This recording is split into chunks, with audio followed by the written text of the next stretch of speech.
আমরা হাঁটতে থাকি আর আমাদের পায়ে কাঁটা বিঁধে যায়, তখন মুখ দিয়ে আহ বেরিয়ে আসে, কান্না চলে আসে, আর অনেক সময় অভিশাপও বেরিয়ে আসে। কিন্তু আমরা কি কখনো এটা এইভাবে দেখেছি, এইভাবে ভেবেছি যে আমরা যে পথে চলেছি সেই পথে কাঁটা বিঁধেছে, নাকি আমরা সেই পথ নির্বাচন করেছি যাতে শুধুই কাঁটা রয়েছে? নাকি আমরা এভাবে ভেবে দেখেছি যে এই কাঁটা আমাদের কষ্ট দিতে এসেছে, নাকি এটা আমরাই বিছিয়ে রেখেছিলাম? সাবধান থাকা উচিত ছিল, কারণ কাঁটা বিঁধলে যন্ত্রণা হবে, চিৎকার করে ফেলতে পারি, মুখ থেকে অভিশাপও বেরিয়ে আসতে পারে। কিন্তু এই অভিশাপ শুধুমাত্র আমাদের তরফ থেকে অভিশাপ হয়, সামনের ব্যক্তিটির ওপরও নির্ভর করে। এবার সেই ব্যক্তি যদি এমন হয় যে ফুল আর কাঁটা এই দুই সমানভাবে গ্রহণ করতে পারে, তার কাছে অভিশাপও বরদানে পরিণত হয়। শেষ পর্যন্ত ব্যাপারটা দাঁড়ায় ভাবনা, চিন্তা, দৃষ্টিভঙ্গির ওপর। কারণ আপনার এই ভাবনাই সত্যি হয়ে সামনে আসে। সেই জন্য এই ভাবনা, চিন্তা, মানসিকতাকে গুরুত্ব সহকারে দেখবেন। এই বিবেচনা নিয়ে বিবেচনা করতে শিখুন। আমার কথার অর্থ হলো যে জীবনে যখন এরকম কিছু একটা ঘটবে, তখন ভেবে দেখুন যে এরকম কেন হলো। আপনি কি এমন কোনো কর্ম করেছিলেন যার কর্মফল এটা? এমন কোনো কাজ যা অনুচিত ছিল, অসত্য ছিল, যা অভদ্রতার কারণ ছিল? ভেবে দেখা প্রয়োজন। দেখুন, ইচ্ছে হলো আপনার যে আপনি কি করতে চান, ভাবনা আপনার, সত্য আপনার, জীবন আপনার, সিদ্ধান্ত আপনার। আসুন আর আমার সাথে ভালোবেসে বলুন, রাধা রাধা।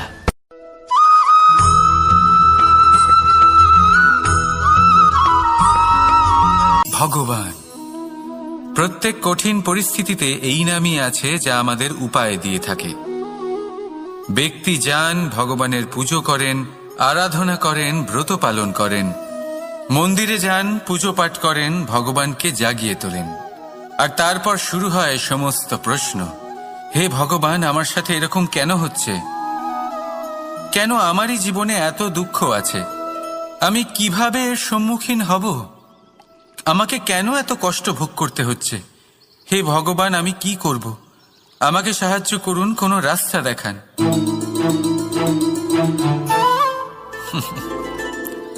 চলুন আমি আপনাকে একটা প্রশ্ন করি। মন্দিরে যাওয়ার চেষ্টা করার আগে আপনি কি জীবনে ততটা চেষ্টা করেছেন যতটা সেই সমস্যাকে দূর করার জন্য দরকার ছিল? দ্বিতীয় প্রশ্ন, ভগবানকে জাগানোর পূর্বে আপনি কি নিজেকে জাগিয়ে তুলেছেন? আপনি কি আলস্য ত্যাগ করেছেন? তৃতীয় প্রশ্ন, ভগবানকে জিজ্ঞাসা করার আগে আপনি কি নিজেকে জিজ্ঞাসা করেছেন যে আমি কেন এত অসফল হচ্ছি? যদি না করে থাকেন তাহলে সবার আগে এটা করুন।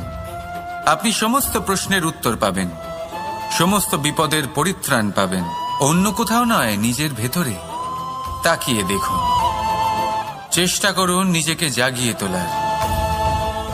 আপনি সফল অবশ্যই হবেন, কারণ এই পরমাত্মা, ওই পরমেশ্বর, ওই পরব্রহ্ম আপনার মধ্যেই তো আছে। রাধা রাধা।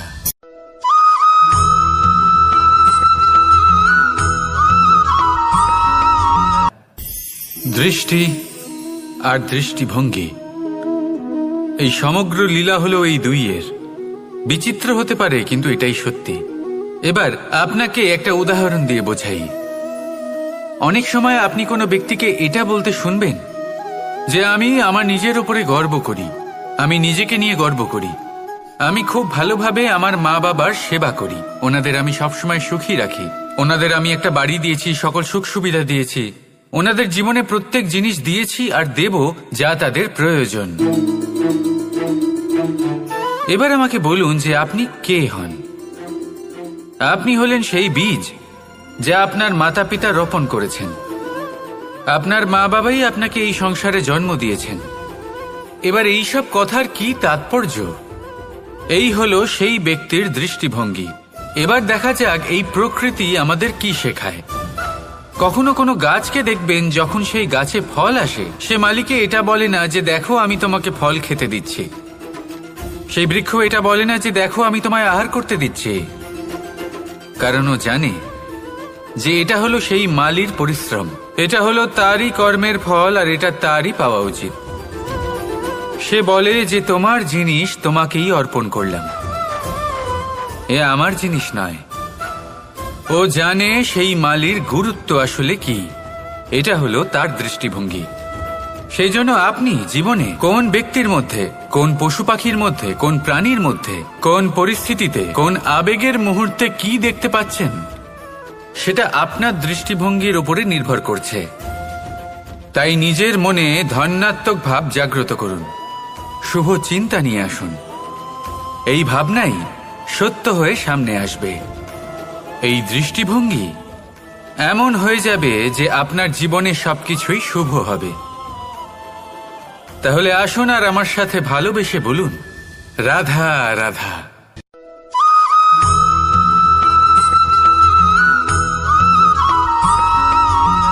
নাম। জন্মগ্রহণের পর মানুষের জন্য এই নাম অত্যন্ত গুরুত্বপূর্ণ হয়। মাতা, পিতা, পুরোহিত সকলেই সেই অক্ষর খুঁজতে শুরু করেন যা দিয়ে আপনার নাম শুরু হবে। কিন্তু নাম আর রাশি এক হয়ে গেলেই কি সব কিছু ঠিক হয়ে যায়? কখনোই নয়, কারণ আপনার কর্মই হলো সব থেকে গুরুত্বপূর্ণ, আর কিছুই নয়। দেখুন, এই নিয়তিও আপনার কর্ম অনুযায়ী আপনার ভবিষ্যৎ সুনিশ্চিত করে। যদি আপনাকে উদাহরণ দিই, তাহলে ভাবুন, একদিকে ছিলেন রাম আর অন্যদিকে রাবণ। দুজনেরই নাম শুরু হয় র দিয়ে, কিন্তু একজন পেলেন এক ভয়ানক পরিণতি, আর অন্যজন সমগ্র সংসারের মনে চিরস্মরণীয় হলেন। তাহলে মনে রাখবেন, নাম নয়, কর্মই হলো শ্রেষ্ঠ। আর যদি তা শ্রেষ্ঠ হয়, তাহলে আপনার নাম এমন স্থানে পৌঁছবে যা সংসারের কেউ মুছে ফেলতে পারবে না। তাহলে আসুন আমার সাথে ভালোবেসে বলুন, রাধা রাধা।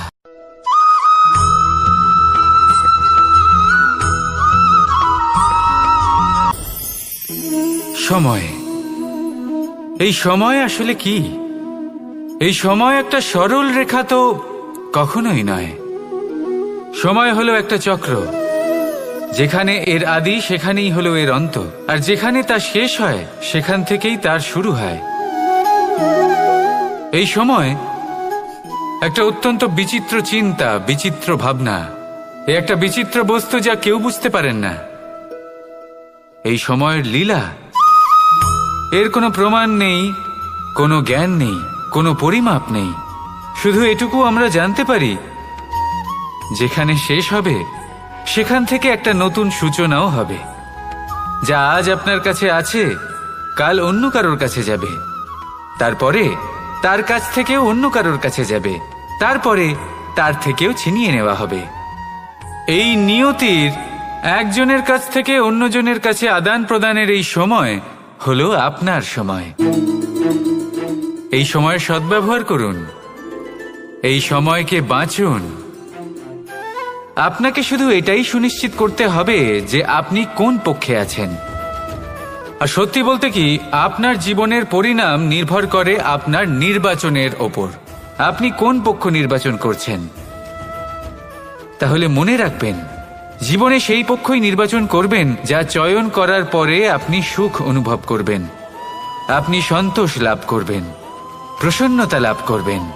আর আমি এটাই সুনিশ্চিত করব যে এই পক্ষ যেন শান্তির পক্ষ হয়, এই পক্ষই যেন প্রেমের পক্ষ হয়। তাহলে চিন্তা করবেন না, আর আসুন আমার সাথে ভালোবেসে বলুন, রাধা রাধা।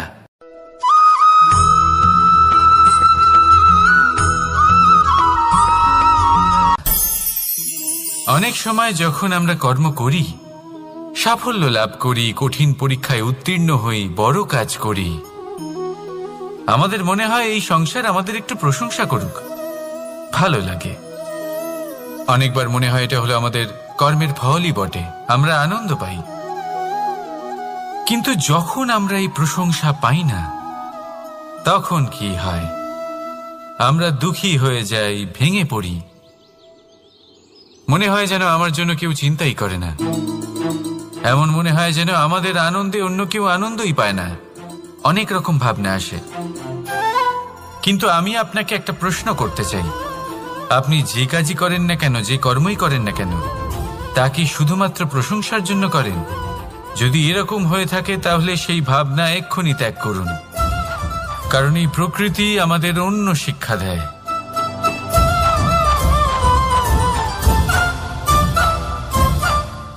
এই ফুলকে দেখুন, এই যে ফুলের সুবাস, যা আমার মনকে উচ্ছ্বসিত করে তোলে, মনে শক্তির সঞ্চার করে, এই সুগন্ধ।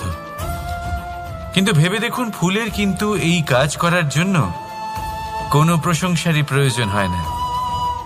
এটাই হলো প্রকৃতির শিক্ষা। যিনি সৎ হন, সৎকর্ম করেন, তার কোনো প্রশংসার প্রয়োজন হয় না, কারণ ওনার কর্মই হলো ওনার সুবাস। মনে রাখবেন, আতর নকল ফুলে দেওয়া হয়, প্রকৃত ফুলের তার কোনো প্রয়োজন হয় না। সেইভাবেই আপনিও কর্ম করতে থাকুন শুভ চিন্তা নিয়ে। এই মনকে সবসময় শান্ত রাখুন, স্বচ্ছ রাখুন। যদি এরকম করেন তাহলে আপনার কর্ম এমন সুবাস ছড়াবে যে আপনার জীবনে শুধু এবং শুধুমাত্র আনন্দই থাকবে। তাহলে এই আনন্দ সহকারে বলুন, রাধা রাধা।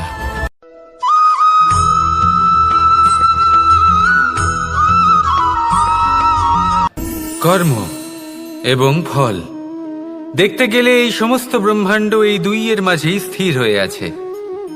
মানুষজন কর্ম করেন ভালো ফল লাভের আশায়, আর ভালো ফল লাভের আশায় উনি এটাই ভুলে যান যে উনি যে কর্ম করছেন তা কি করছেন।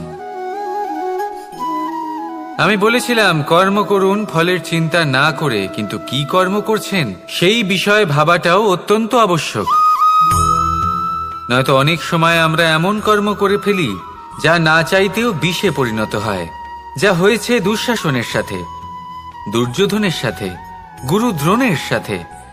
একজনের মানসিকতা উচিত ছিল না, একজনের বিবেক উচিত ছিল না, আরেকজন যে পক্ষ নির্বাচন করেছিলেন সেই পক্ষ উচিত ছিল না।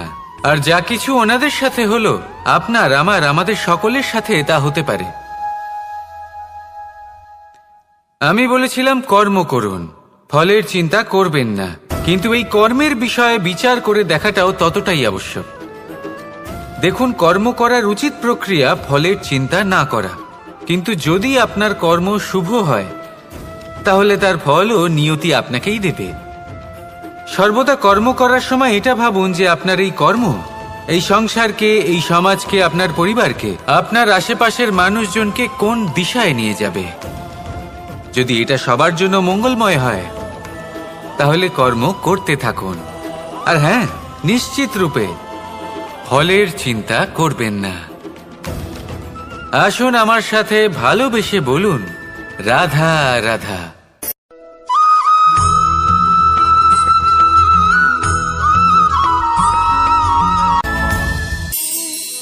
এই সংসারে এমন কোনো পর্বত নেই যা এতটাই উঁচু যে মানুষ তার শিখরে পৌঁছতে পারবে না, তাকে অতিক্রম করতে পারবে না। এই সংসারে এমন কোনো সাগর নেই যা কিনা এতটাই গভীর যেখানে মানুষ তার তলদেশে পৌঁছে ফিরে আসতে পারবে না। একটা ছোট্ট বরফের টুকরো পর্বতের শিখরে গলে গিয়ে বইতে থাকে, আর দেখতে দেখতেই তা মহানদী গঙ্গায় পরিবর্তিত হয়। এর কারণ কি?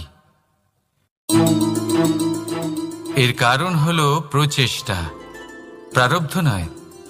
এই প্রচেষ্টাই সুনিশ্চিত করে যে আপনার প্রারব্ধ কি হবে। এই সমস্ত কিছু হলো প্রচেষ্টা আর প্রারব্ধের খেলা। আপনার প্রচেষ্টা যেরকম হবে আপনার প্রারব্ধ সেরকমই হবে। আর আপনার প্রচেষ্টা যদি উচ্চ মানের হয় তাহলে প্রারব্ধকে আপনার সামনে নত হতেই হবে। কি বলেন? তাহলে আসুন আমার সাথে ভালোবেসে বলুন, রাধা রাধা। অনেক সময় মানুষ অতীতকে দেখেন আর তখন অহংবোধে পরিপূর্ণ হয়ে ওঠেন। কখনো বর্তমানের দিকে তাকান ভবিষ্যতের দিকে তাকান আর পরিতৃপ্তিতে ভরে ওঠেন। কেন বুঝতে পারেন না একটা সহজ কথা? এই যে সৃষ্টি, এই সৃষ্টি হলো একটা বড় চক্র, যা বারংবার আপনার কাছে ফিরে আসবেই। কঠিন থেকে কঠিনতর পরীক্ষায় আপনাকে নিযুক্ত করবে, যাতে আপনাকে উত্তীর্ণ হতেই হবে। যা কাল ছিল তা আজ নেই, এটা সবাই জানেন। যা আজ আছে তা হয়তো কাল থাকবে না, এটাও আপনাকে মেনে নিতে হবে, তাও আবার হাসি মুখে। শান্ত থাকতে শিখুন আর কখনোই মনের মধ্যে অহংকার উৎপন্ন হতে দেবেন না। হতে শিখুন সেই হিমবাহের মতো। হয়তো এই জন্যই এত শীতল থাকে, কারণ ও জানে গতকালও জল রূপে ছিল, আজ বরফ রূপে হয়তো আছে, কিন্তু কাল পুনরায় সে জলেই পরিণত হবে। নিজেকে শান্ত রাখুন।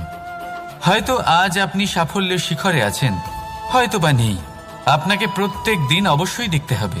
শুধু নিরন্তর প্রচেষ্টা করতে থাকুন, প্রত্যেক পরিস্থিতির জন্য তৈরি থাকুন, আর একে ভারসাম্যে রাখতে শিখুন। আপনার কাল হোক, আজ হোক বা আগামীকাল, আপনার ভালো দিন হোক বা খারাপ দিন, সব পবিত্র হয়ে যাবে। তাহলে আসুন আর আমার সাথে ভালোবেসে বলুন, রাধা রাধা।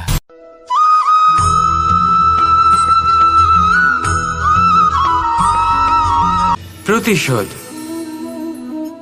অথবা কাউকে দুঃখ দেওয়ার ভাবনা, যদি এটা আপনার মনে থাকে, তাহলে আপনি নিজের মনেই যন্ত্রণার একটা বিশাল বৃক্ষ রোপণ করছেন, এটা মনে রাখবেন। কারণ কাউকে দুঃখ দেবার এই ভাবনা, এটা হলো সেই বীজ যা আপনার মনেই পতিত হবে, আপনার মনেই অঙ্কুরিত হবে, আর আপনার মনেই একটা বিশাল বৃক্ষরূপে বেড়ে উঠবে।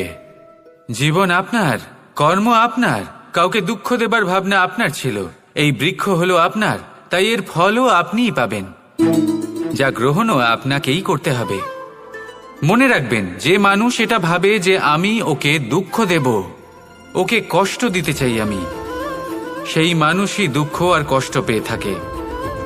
যদি সেই জায়গায় আপনি এটা ভাবেন যে আমি কাউকে সুখী করে তুলতে চাই, কাউকে সুখ প্রদান করতে চাই, তাহলে তারও বীজ আপনার মনেই রোপণ হবে, বৃক্ষে পরিণত হবে, যার ফলও আপনিই পাবেন। এখানে বিষয়টা হলো শুধু মানসিকতার চিন্তা, যা সত্য হয়ে আপনার সামনে আসে। তাহলে এই মানসিকতা শুভ করুন, সবার জন্য মঙ্গল কামনা করুন। অন্যের মনে আপনার জন্য ভালো চিন্তা থাকুক বা না থাকুক, আপনি সবার জন্য শুভ চিন্তা করে কর্ম করতে থাকুন, তাহলে আপনার সাথেও ভালোই হবে। তাহলে আসুন আর আমার সাথে ভালোবেসে বলুন, রাধা রাধা।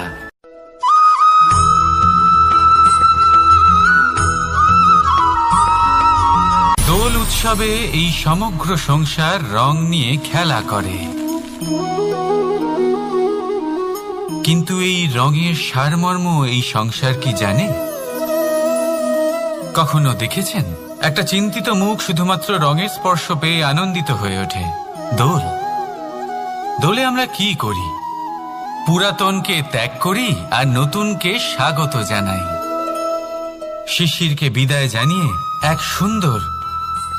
এক নতুন ঋতুকে আগমন জানাই। দুশ্চিন্তা দূর করে আসার নতুন রঙে রঙিন হয়ে ওঠা, নিজেকে আনন্দিত করা, এটাই তো হলো দোল। এবার দোলের একটা ব্যাপার আছে, দুটো রঙে একসাথে রঙিন হওয়া যায় না। একটা রং উঠলে তবেই আরেকটা রং লাগা সম্ভব। আরো একটা প্রশ্নও রয়েছে, কোন রংকে তুলে দিয়ে কোন রং মাখানো যেতে পারে? যদি আপনাকে উদাহরণ দিই, লোভের এই রং, তা যতক্ষণ লেগে থাকবে আনন্দের রং লাগতে পারবে না। যা হয়েছিল দ্বারকাবাসী এবং সামন্তক মণির মধ্যে। ভ্রান্তির রং যতক্ষণ লেগে থাকবে সত্যের রং লাগতে পারবে না, যা হয়েছে রুক্মিণীর সাথে। আর হিংসার এই রং যতক্ষণ লেগে থাকবে প্রেমের রং ততক্ষণ লাগতেই পারবে না, যা হয় আপনার আমার সবার সাথে। তাহলে আসুন একসাথে মিলে দোল পালন করি এবং সবকিছুর উপরে বিজয় লাভ করি। অন্ধকারের স্থানে আলোর, ভ্রান্তির স্থানে সত্যের, হিংসার স্থানে প্রেমের, আর লোভের স্থানে আনন্দের এই সুন্দর রং মাখাই। শত্রুতা, ঘৃণা, হিংসা এই সব কিছু ত্যাগ করি আর সকলের সখা হয়ে উঠি। আর ভালোবেসে বলি শুভ দোল। হ্যাঁ, ওটা তো আমরা অবশ্যই বলবো, রাধা রাধা।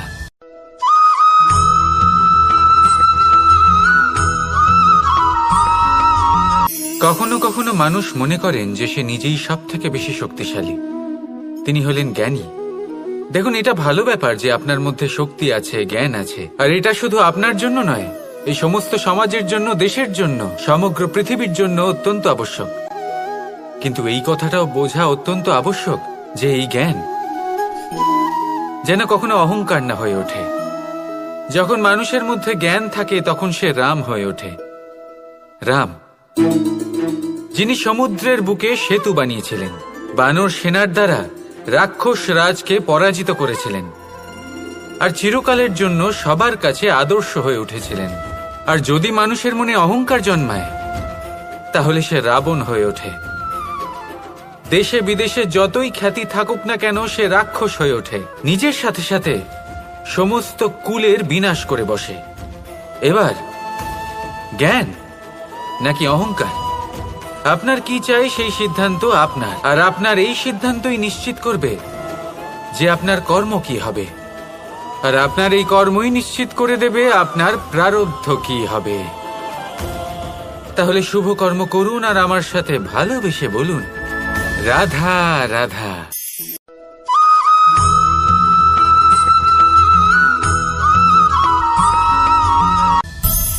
সংসারে অনেক সময় এরকম হয় যে আমরা খুব সমস্যায় থাকি, খুব বিপদের মধ্যে থাকি, আর সেই সমস্ত মানুষ যারা আমাদের কাছের মানুষ, আমাদের আপনজন, তারা আমাদের ত্যাগ করে চলে যান। আমরা এই সময় দুঃখ পাই, নিরাশ হয়ে পড়ি এবং একা একাই সেই সমস্যাকেও কাটিয়ে উঠি। এবার পরিস্থিতি যেমন খুশি হোক না কেন, সেই সব মানুষ যারা এমন সময় আপনাকে ত্যাগ করেছেন তাদের প্রতি ক্রুদ্ধ হওয়া, অভিমান করা, এটা অনুচিত। আমি বলবো তাদের প্রতি কৃতজ্ঞ থাকুন। আমি বলবো তাদের ধন্যবাদ জানান যে তারা এমন সময় আপনার সঙ্গ ত্যাগ করেছেন যখন আপনার তাদের সব থেকে বেশি প্রয়োজন ছিল। কারণ দেখুন, হয় তাদের বিশ্বাস ছিল যে আপনি নিজেই এই বিপদ থেকে বেরিয়ে আসতে পারবেন, বা তাদের ত্যাগ করার জন্য আপনি নিজের উৎসাহ বাড়িয়ে তুললেন, আপনি নিজের শক্তি বাড়ালেন এবং নিজে সেই সমস্যা থেকে বেরিয়ে আসলেন। নিজের খারাপ সময়কে আপনি নিজেই ভালো সময় করে তুললেন। শেষ পর্যন্ত আপনি আরো শক্তিশালী হয়ে উঠলেন, আরো শ্রেষ্ঠ হয়ে উঠলেন।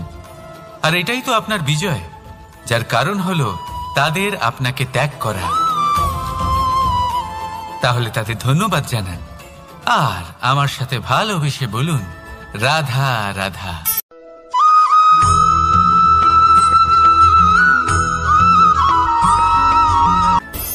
সুখ আর অভিজ্ঞতা, এই দুই জীবনে একসাথে কখনোই আসে না। মনে রাখবেন, যেখানে সুখ থাকে সেখানে অভিজ্ঞতা থাকে না। আর যখন এই সুখ আমাদের জীবন থেকে দূরে চলে যায় তখন আমাদের জীবনে আসে এই অভিজ্ঞতা। পরমাত্মা, প্রকৃতি, নিয়তি এই অভিজ্ঞতাকে আমাদের জীবনে পাঠান যাতে আমরা একটা অত্যন্ত গুরুত্বপূর্ণ শিক্ষা, একটা জ্ঞান প্রাপ্ত করতে পারি। এই অভিজ্ঞতা আমাদের শেখায় যে অতীতে এমন কি হয়েছিল যা আমাদের করা উচিত হয়নি। আমাদের শেখায় ভবিষ্যতে এমন কি আছে যা আমাদের করা উচিত আর কি করা উচিত নয়। দেখতে গেলে এই অভিজ্ঞতা আমাদের সেই শিক্ষা দেয় যার জন্য আমরা সুখের দিকে উচিতভাবে অগ্রসর হতে পারি। সেই জন্য জীবনে যখনই দুঃখ আসবে, দুঃখের এই সময় আসবে, তখন হতাশ হবেন না। বোঝার চেষ্টা করুন এই পরিস্থিতি কেন এসেছে, কি শিক্ষা দিতে এসেছে। যদি আপনি সেই জ্ঞান লাভ করেন, সুখের পথে অগ্রসর হন, তাও উচিত রূপে, তাহলে এই অভিজ্ঞতার উদ্দেশ্য পূরণ হয়ে যায়। তাহলে আসুন আর আমার সাথে ভালোবেসে বলুন, রাধা রাধা।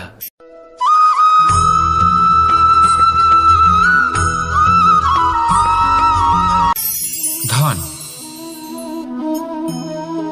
ধন হলো কারোর জন্য মোহ, আবার কারোর জন্য মায়া, কারোর জন্য হয়তো ভাগ্য, আবার কারোর জন্য কর্মের পারিশ্রমিক। দেখতে গেলে এই ধন হয়তো সবার জন্যই অত্যন্ত প্রয়োজনীয় হয়ে থাকে। সেই জন্যই তো মানুষ নিজের সমস্ত জীবন অতিবাহিত করেন এই ধন অর্জন করার জন্য। অনেক মানুষ এমনও হয় যাদের সমস্ত জীবন এই ধন অর্জন করতেই কেটে যায়। প্রত্যেক মানুষই চেষ্টা করেন যেন তিনি ধনী হন, যত সম্ভব বেশি ধন অর্জন করতে পারেন, সম্পন্ন থাকতে পারেন। আর তা হবে নাই বা কেন? কারণ এটাই হলো এমন এক বস্তু যা আদান প্রদান এমন নানান কাজে আসে। চেষ্টা তো সব মানুষই করেন, ধন অর্জন সব মানুষ করতে পারেন না। কারণ হলো এটাই যে মানুষ ভাবেন যে তার কাছে কিছু ধন এলে তারপর তিনি কিছু করে দেখাবেন, আর ধন ভাবে যদি এই মানুষ কিছু করে দেখান তাহলে আমি তার কাছে আসব। সেই জন্য কিছু করে দেখান, এমন শ্রেষ্ঠ কাজ করে দেখান যাতে ধন নিজেই আপনার কাছে ছুটে আসে। যদি আপনি ধন লাভের আশায় ছোটেন তাহলে আপনি নিজের সন্তোষ ভাব হারিয়ে ফেলবেন, কিন্তু এই সম্পত্তি যদি আপনার কাছে ছুটে আসে তাহলে আপনাকে মহান বলা হবে। সেই জন্য কাজ করুন, শ্রেষ্ঠ কাজ করে দেখান, দেখবেন এই ধন ফলস্বরূপ আপনার কাছে আসবেই আসবে।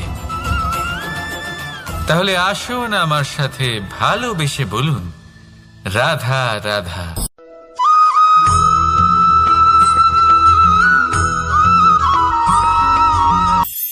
আজকাল আপনি দেখে থাকবেন যে মা বাবা শুধুমাত্র সন্তানকে ভালোবাসেন তা নয়, তাদের মোহেও জড়িয়ে পড়েন। বিদ্যালয়ে যখন পাঠান তখন সমস্ত সুযোগ সুবিধা দিয়েই পাঠান। চেষ্টা করেন যে সবসময় যেন সন্তান তাদের চোখের সামনেই থাকে, কিন্তু ভুলে যান এক অত্যন্ত গুরুত্বপূর্ণ কথা, যে সন্তানকে এক নতুন দৃষ্টিভঙ্গি দেওয়াই হলো ওনাদের কর্তব্য। সেই জন্য পুরাতন কালে শিষ্যদের গুরুকুলে পাঠানো হতো, বাড়ির থেকে দূরে। কারণ বাড়ি ছেড়ে যাওয়া এক সন্তানের জন্য, এক শিষ্যের জন্য অত্যন্ত শুভ লক্ষণ হয়। যখন সে বাড়ির থেকে দূরে, গৃহস্থের থেকে দূরে থাকবে, তখন এই সংসারকে সে এক নতুন দৃষ্টিভঙ্গি দিয়ে দেখবে, পরখ করবে, বুঝতে পারবে, আর সবকিছু নিজে থেকেই শিখে যাবে কখন আক্রমণ করতে হয়, কখন পিছু হটতে হয়, কিভাবে এই সংসারের সম্মুখীন হতে হয়। আর এটা আপনার দৃষ্টি ওকে শেখাতে পারবে না, ওর অভিজ্ঞতা ওকে শেখাতে পারবে। তাই মনে রাখবেন, যদি আপনি চান যে আপনার সন্তানের বিকাশ হোক, তাহলে অনেক সময় ওকে নিজের থেকে দূরে নিয়ে যেতে হয়। যদি মোহে আবদ্ধ থাকেন তাহলে ওর বিকাশ কখনোই হবে না। তাহলে আসুন আমার সাথে ভালোবেসে বলুন, রাধা রাধা।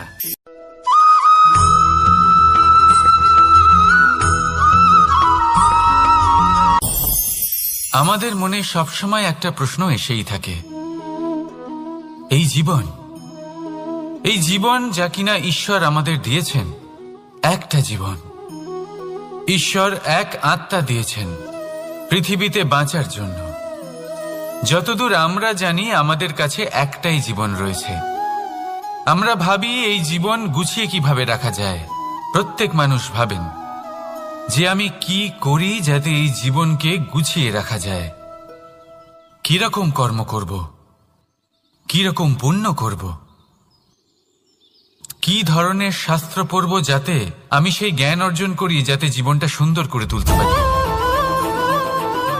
আমাদের সমগ্র জীবন কেটে যায় এই প্রশ্নের উত্তর খুঁজতে, সেই শাস্ত্র অধ্যয়ন করতে। এমন অনেক মানুষ তাও বুঝতে পারেন না।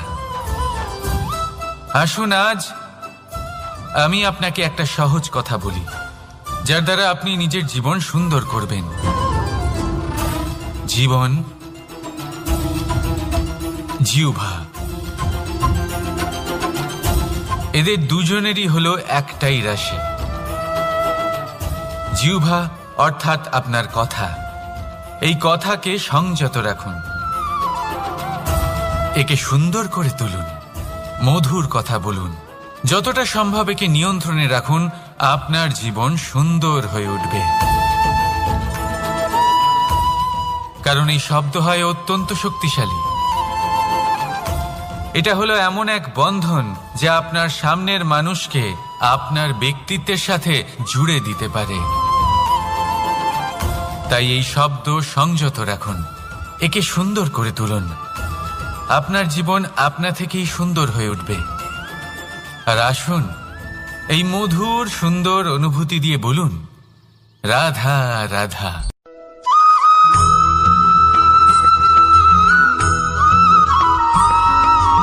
সমস্যা, কঠিন সময়, সংকট, বিপদ কার জীবনে নেই? প্রত্যেকের জীবনে আছে। কিন্তু আমাকে একটা কথা বলুন, যদি নৌকায় ঢেউকে ভয় পেতে শুরু করে তাহলে সাগর পার করবে কে? কখনো কোনো ছোট্ট পিঁপড়েকে দেখেছেন যে আকারে হয়তো ছোট হতে পারে কিন্তু বড় শিক্ষা দিয়ে যায়? কিন্তু আমরা শিখিই না। এবার দেখুন একটা পিঁপড়েকে যে ভোজনের খোঁজে বাইরে বের হয়, একটা ছোট্ট দানা তুলে নেয়। ছোট দানা তোলে কারণ তার থেকে বেশি সে তুলতেই পারবে না। সে দানা নিয়ে চলতে শুরু করে, কোনো দেওয়ালে উঠে পড়ে, আবার পড়েও যায়। সেই দানা দূরে কোথাও একটা পড়ে যায়, তা আবার খোঁজে, তুলে নেয়, আবার চলতে থাকে। পড়ে যায় আবার ওঠে, পড়ে যায় আবার ওঠে। সেই দানাটা রেখে দেয়, আবার বেরিয়ে পড়ে ভোজনের খোঁজে। পরিশ্রম করতে থাকে কিন্তু হার মানে না। এই শিক্ষাই তো আমাদের প্রাপ্ত করতে হবে। নিরন্তর পরিশ্রম আর নির্ভীক হয়ে কর্ম করে যেতে হবে। এটাই হলো সাফল্যের মাধ্যম, এটাই হলো জয়ের মন্ত্র, অচ্যুত অজয় অস্ত্র। তাহলে আসুন আর আমার সাথে ভালোবেসে বলুন, রাধা রাধা।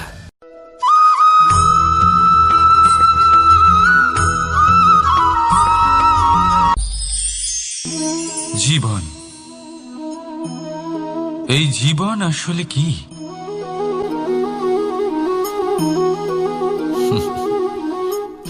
এই প্রশ্ন সবার মনেই এসে থাকে। সবার মন এই প্রশ্নের জন্যই চিন্তিত থাকে। এই জীবন আসলে কি? এর উদ্দেশ্য আসলে কি? কি করা যেতে পারে এই জীবনে? এই জীবন কি কিছু পাওয়ার, নাকি এই জীবন কিছু হারাবার? এই জীবন কি আসলে সেটাই যেখানে আমাদের পরমাত্মার খোঁজ করা উচিত, নাকি আমাদের ধাবিত করা উচিত নিজেদের স্বপ্নের লক্ষ্যে? এই জীবন আসলে কি? এই জীবন আসলে অত্যন্ত সরল। এ হলো শান্ত জলের মতো, একটা আয়নার মতো এই জীবন। এই জীবন আসলে ঠিক যেন এক আয়নার মতো। আয়না কি করে? আপনাকে সেটাই দেখায় যা আপনি করে থাকেন।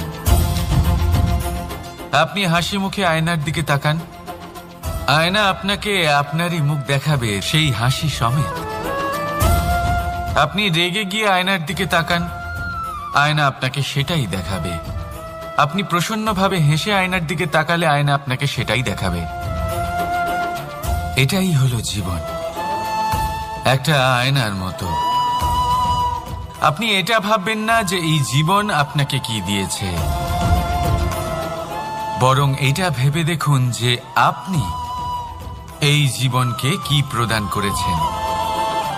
যদি আপনি এই জীবনকে সুখ প্রদান করেন, আনন্দ দিতে পারেন, ভালোবাসা দিতে পারেন, তাহলে এই জীবনও আপনাকে সুখ, আনন্দ আর ভালোবাসাই দেবে। তাহলে আসুন এই সুখ, আনন্দ আর ভালোবাসা দিয়ে বলুন, রাধা রাধা।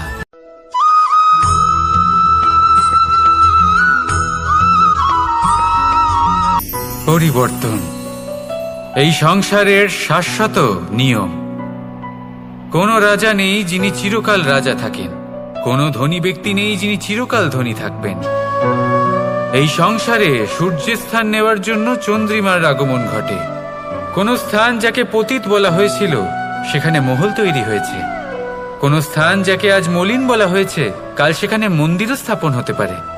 কোনো ঋতু চিরকালের জন্য থাকে না, কখনো সময় চিরকাল একরকম থাকে না।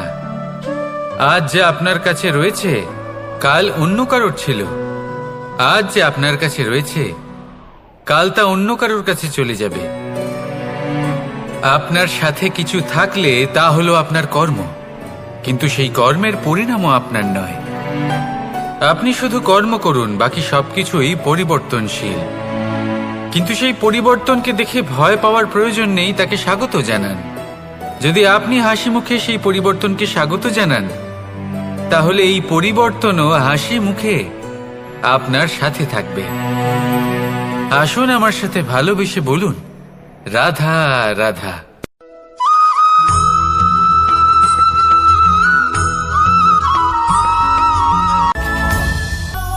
ধরিত্রীর বুকে গজিয়ে ওঠা এই দুব্ব ঘাস দেখেছেন? দুব্ব ঘাস, যা আমাদের পাকে শীতল রাখে। এতে যদি বসেন তাহলে মনে হবে নরম কোথাও বসে আছেন। এত ছোট হলেও কিন্তু এর মধ্যে গুণ আছে অনেকগুলি, আর যতটা ছোট এটা ততটাই বড় শিক্ষকও। কিভাবে? ভাবুন, পাতা ঝরার মরশুমের পরে সমস্ত পাতা একত্রিত হয়ে থাকে। একটা ছোট ফুলকি সবাইকে জ্বালিয়ে দিতে পারে, সমস্ত পাতা পুড়ে ছাই হয়ে যায়। কিন্তু এই ঘাসের কিছুই হয় না, সে যেমন ছিল তেমনই থাকে। কারণ কি হতে পারে? প্রথম কারণ, এরা ছোট হয়। দ্বিতীয় কারণ, এরা বিনম্র হয়, বড়ই সহজে দমে যায় এরা। তৃতীয় কারণ, এদের মধ্যে নমনীয়তা থাকে। আপনিও নিজেকে এরকমই বানিয়ে ফেলুন। কখনো নিজেই নিজেকে কারোর থেকে বড় মনে করবেন না। নিজের এই মনকে বিনম্র রাখুন। এবং সবথেকে বড় কথা, নিজের এই মনে সহানুভূতি, প্রেম আর বিশ্বাসের নমনীয়তা বজায় রাখবেন। যদি এরকম করতে পারেন তাহলে জীবন সবসময় সুখে কাটবে। রাধা রাধা।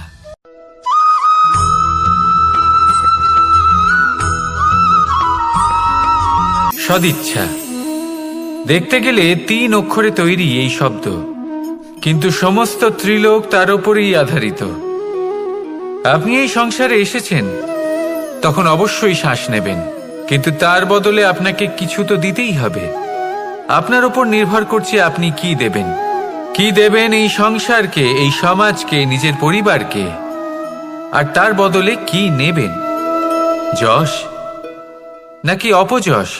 দেখুন, এক ছিল রাবণ, যে কিনা সমুদ্র পার করলো সীতাকে অপহরণ করার জন্য, আর এক ছিলেন রামচন্দ্র, যিনি সমুদ্র পার করেছিলেন, সেতু বানিয়ে গিয়েছিলেন সীতাকে ফিরিয়ে নিয়ে আসার জন্য।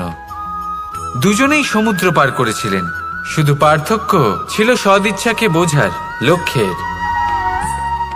অনেক মানুষের যাত্রা একরকম হতেই পারে, কিন্তু আনন্দ তখনই লাভ করবেন যখন লক্ষ্য শুভ হবে, মহান হবে। এই লক্ষ্য দিয়ে এই সংসারের কল্যাণ হবে এবং মানুষের সম্মান হবে। যদি আপনার সংকল্প উচিত হয়, তাহলে আপনার লক্ষ্য উচিতই হবে, নয়তো শুধুমাত্র বিনাশ হবে। আর উচিত এটাই হবে যে বিনাশের হাত থেকে যেন নিজেকে বাঁচানো যায়, কি বলেন? তাই জীবনে যে লক্ষ্য স্থির করছেন, মনে রাখবেন তা যেন শুভ লক্ষ্য হয়। যদি এরকম হয়, তাহলে আপনার যাত্রা, আপনার জীবন দুটোই শুভময় হবে। আসুন আর আমার সাথে ভালোবেসে বলুন, রাধা রাধা।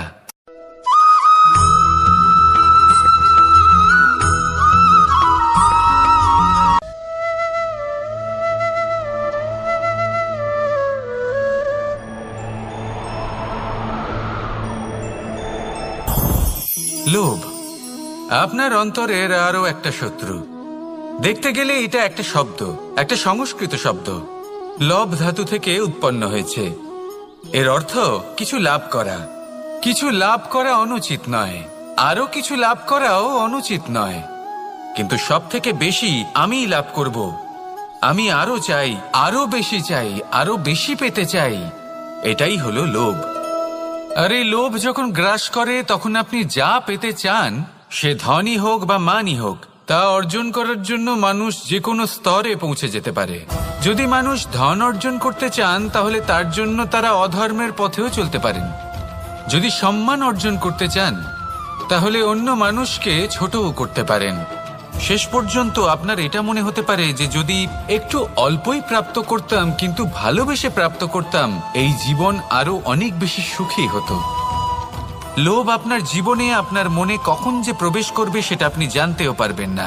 তাই এটা চিনতে শিখুন আর তৎক্ষণাৎ জীবন থেকে বাইরে ফেলে দিন। যা কিছু লাভ করতে চান তা ভালোবেসে লাভ করুন, আর সেই ভালোবাসার সাথেই বলুন রাধা রাধা।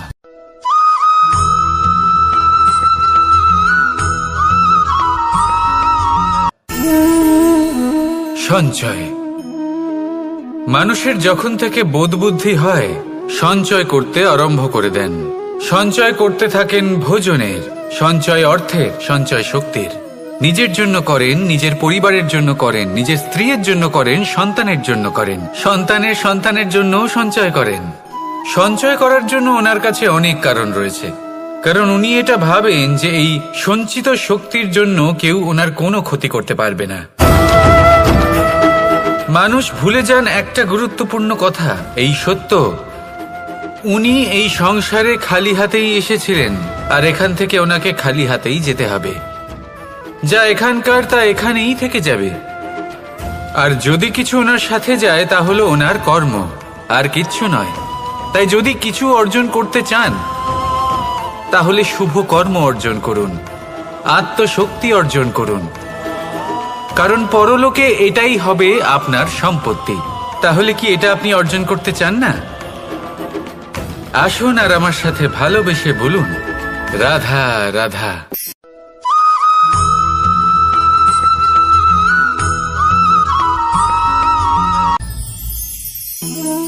জীবনে ক্ষমা চাওয়া তাও কিছুটা সহজ, ক্ষমা করতে পারা অত্যন্ত কঠিন। ক্ষমা 2 অক্ষরের এই শব্দ হতে পারে, কিন্তু অত্যন্ত বড় এই শব্দ, অত্যন্ত গুরুত্বপূর্ণ এই শব্দ। কখনো কখনো অন্য কাউকে ক্ষমা করে দেওয়া তাও কিছুটা সহজ কাজ, কিন্তু নিজেকে ক্ষমা করতে পারা অত্যন্ত কঠিন হয়ে দাঁড়ায়। অতীতে যদি আমাদের এমন কোনো ভুল হয় যে কারণে আমরা নিজেকে ক্ষমা করতে পারি না, অনেক সময় এমন কিছু ভুল করে বসি যে বিষয় শুধু আমরাই জানি, কিন্তু আমরা নিজেকে ক্ষমাই করতে পারি না, আর আমাদের বিকাশ সেখানে স্তব্ধ হয়ে যায়। কারণ যদি আপনি ক্ষমা করতে না শেখেন, নিজেকে ক্ষমা যদি না করতে পারেন, তাহলে তা আপনার জীবনের সবথেকে বড় বাধা হয়ে দাঁড়াবে। সেই জন্য জীবনে অবশ্যই শিখুন যে কিভাবে নিজেকে ক্ষমা করতে হয়, আর শিখুন যে আগের করা ভুল আবার কি করে না করা যেতে পারে। এই মন হালকা হবে আর প্রসন্ন হয়ে বলবে রাধা রাধা।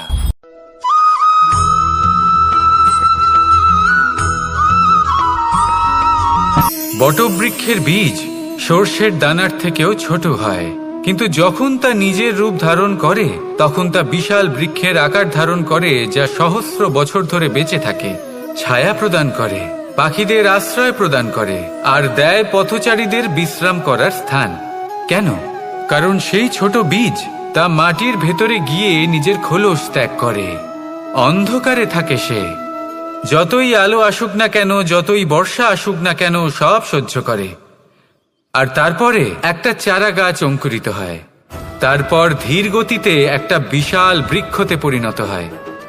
দেখুন, জীবনে কঠিন সময় আসে, এই জন্য নয় যে আপনি হার মেনে নেবেন, এই জন্য আসে যাতে আপনি ভবিষ্যৎ নির্মাণের জন্য নিজেকে তৈরি করতে পারেন।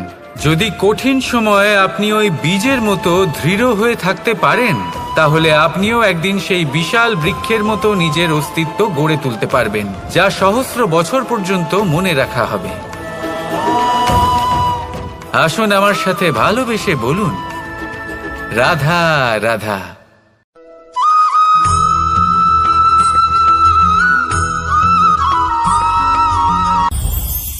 এই সংসারে যখনই কোনো সমস্যা আসে তখন আমরা আমাদের সব থেকে বড় সম্বলের কাছে আশ্রয় খুঁজি, তা হলো আমাদের বিশ্বাস। এবার প্রশ্ন হলো এটাই যে এই বিশ্বাস কার উপর করা যেতে পারে? পরিবারের ওপর, বন্ধুর ওপর, নাকি তাদের ওপর বিশ্বাস করা উচিত যাদেরকে আমরা কখনো সঙ্গ দিয়েছি? দেখুন, এই সংসারে বিপদের সম্মুখীন হলে কে আপনাকে সাহায্য করবে সেটা নির্বাচন করা আপনার হাতে নেই। সেটা সেই সকল ব্যক্তির উপর নির্ভরশীল যে তারা আপনাকে সাহায্য করবে নাকি করবে না। অর্থাৎ যখনই কোনো বিপদ আসে সর্বপ্রথম তার সম্মুখীন আমাদের নিজেকেই হতে হয়, আর তার জন্য প্রস্তুত থাকা প্রয়োজনীয়। সেই শক্তি, সেই সাহস অর্জন করা প্রয়োজনীয়। দেখুন, যখনই অন্ধকার আসে তখন সবার আগে কে আপনাকে ত্যাগ করে চলে যায়? আপনার নিজেরই ছায়া। এই অন্ধকারের সম্মুখীন হতে হয় অন্তরের প্রদীপের দ্বারা, অন্তরের আত্মা দ্বারা। তবেই আপনি অন্ধকারের ওপর জয়লাভ করতে পারবেন। সেই জন্য যে বিপদই আসুক না কেন নিজেকে তার জন্য প্রস্তুত রাখা উচিত। সেই সাহস নিয়ে আসুন। এমন কোনো বিপদ নেই যা আপনাকে ভেঙে দিতে পারে। আসুন আমার সাথে ভালোবেসে বলুন, রাধা রাধা।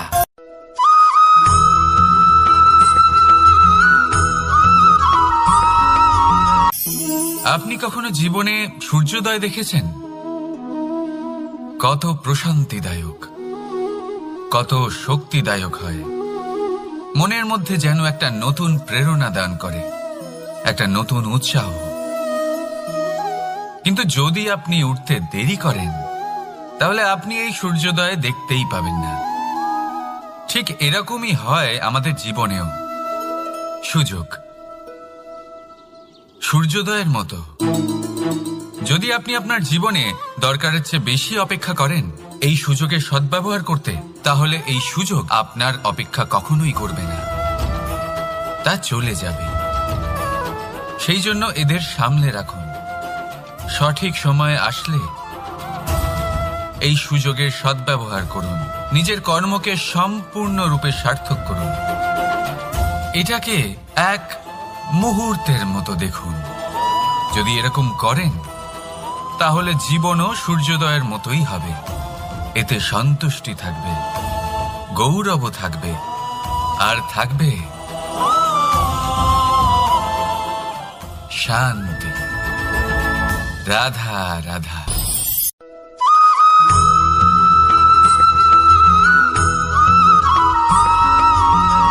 মানুষ সবসময় চায় যে তার জীবনে যেন কখনো কোনো সমস্যাই না আসে।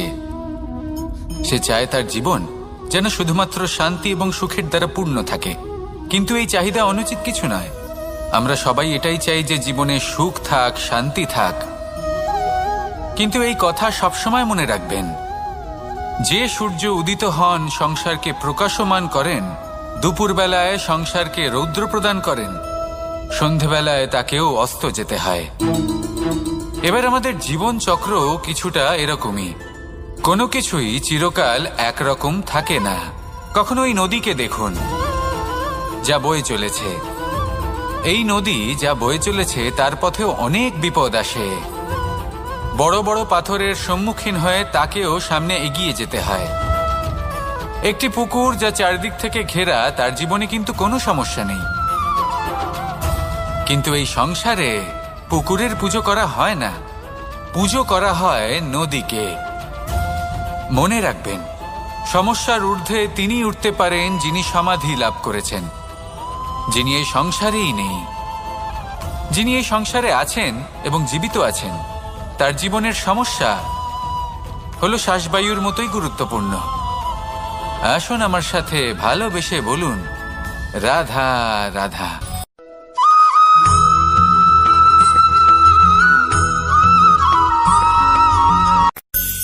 ধন, সম্পদ, ঐশ্বর্য, মানুষ হয় নিজের সৌভাগ্যের দ্বারা এগুলো লাভ করে থাকেন বা কর্মের দ্বারা। সৌভাগ্য আসলে কি? গ্রহের দশা যা প্রত্যেক মুহূর্তে বদলাতে থাকে। কর্মের মাধ্যমে যখন আপনি ধন অর্জন করেন তখন সেই ধন আপনার আগামী প্রজন্ম লাভ করে। সেটা হয় সে ভোগ করে বা তার জন্য তার ভোগান্তি হয়। আর এটা নির্ভর করছে আপনার কর্মের ওপরে। কি কর্ম করেছেন আপনি সেই ধনকে লাভ করার জন্য।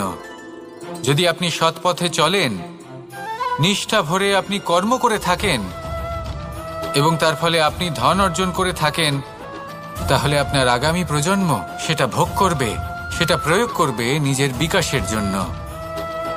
কিন্তু যদি আপনি কুকর্ম করে থাকেন, কোনো রকম ছলনা করে থাকেন এই ধন লাভ করার জন্য, তাহলে 100% আপনার আগামী প্রজন্মকে এর জন্য ভুগতেই হবে। তাহলে আপনি কি চাইবেন, যে আপনার আগামী প্রজন্ম সুখ ভোগ করবে নাকি আপনার কুকর্মের পরিণাম ভোগ করবে? নির্বাচন আপনারই। আসুন আমার সাথে ভালোবেসে বলুন, রাধা রাধা।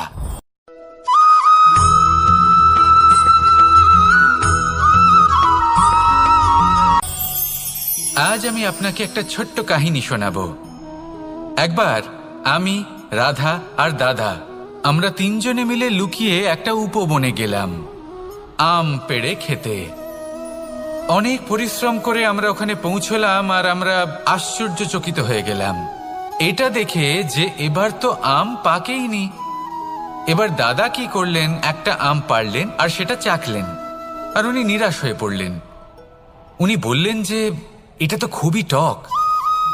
তারপর রাধা একটা আম পাড়ল আর সেটা চেখে দেখল, আর রাধা উৎসাহিত হয়ে পড়ল। আমি রাধাকে জিজ্ঞেস করলাম, কি হয়েছে, তুমি এত উৎসাহিত কেন? তখন রাধা বলল যে এবার এত বেশি টক আম হয়েছে যে এগুলো দিয়ে আমরা আচার বানাবো। তাহলে দাদা ওখান থেকে বেরিয়ে গেলেন নিরাশ হয়ে এবং খালি হাতে। রাধাও ওখান থেকে বেরিয়ে গেল কিন্তু উৎসাহিত হয়ে, আর অনেকগুলো কাঁচা আম সাথে নিয়ে। এর থেকে আমরা কি শিক্ষা পেতে পারি? যে প্রত্যেকটা স্থানে এমন কিছু রয়েছে যেখান থেকে আমরা কিছু একটা শিক্ষা লাভ করতে পারি, যা আমাদেরকে বিকাশের পথে নিয়ে যেতে পারে। এই শিক্ষা প্রত্যেক স্থানে আছে। সবকিছু আমাদের দৃষ্টিভঙ্গির উপর নির্ভর করছে। যখনই আমাদের জীবনে, আমাদের সম্পর্কে কোনো সমস্যা, কোনো বিপদ আসে, তখন বেশিরভাগ মানুষ সেই বিষয় নিয়ে দুঃখী হয়ে পড়েন। আর কিছু মানুষ এমনও থাকেন যারা শেষ পর্যন্ত তার সমাধান করেন, বিপদকে পরাজিত করেন, সম্পর্কগুলিকে আবার জুড়ে দেন। যদি আপনি সুখের খোঁজ করেন তাহলে আপনি সুখ অবশ্যই পাবেন, প্রসন্নতা অবশ্যই পাবেন। যদি আপনি দুঃখ খোঁজেন তাহলে দুঃখ অবশ্যই পাবেন। এবার আপনি কি খুঁজতে চান, সেই চয়ন আপনারই। আসুন আর আমার সাথে ভালোবেসে বলুন, রাধা রাধা।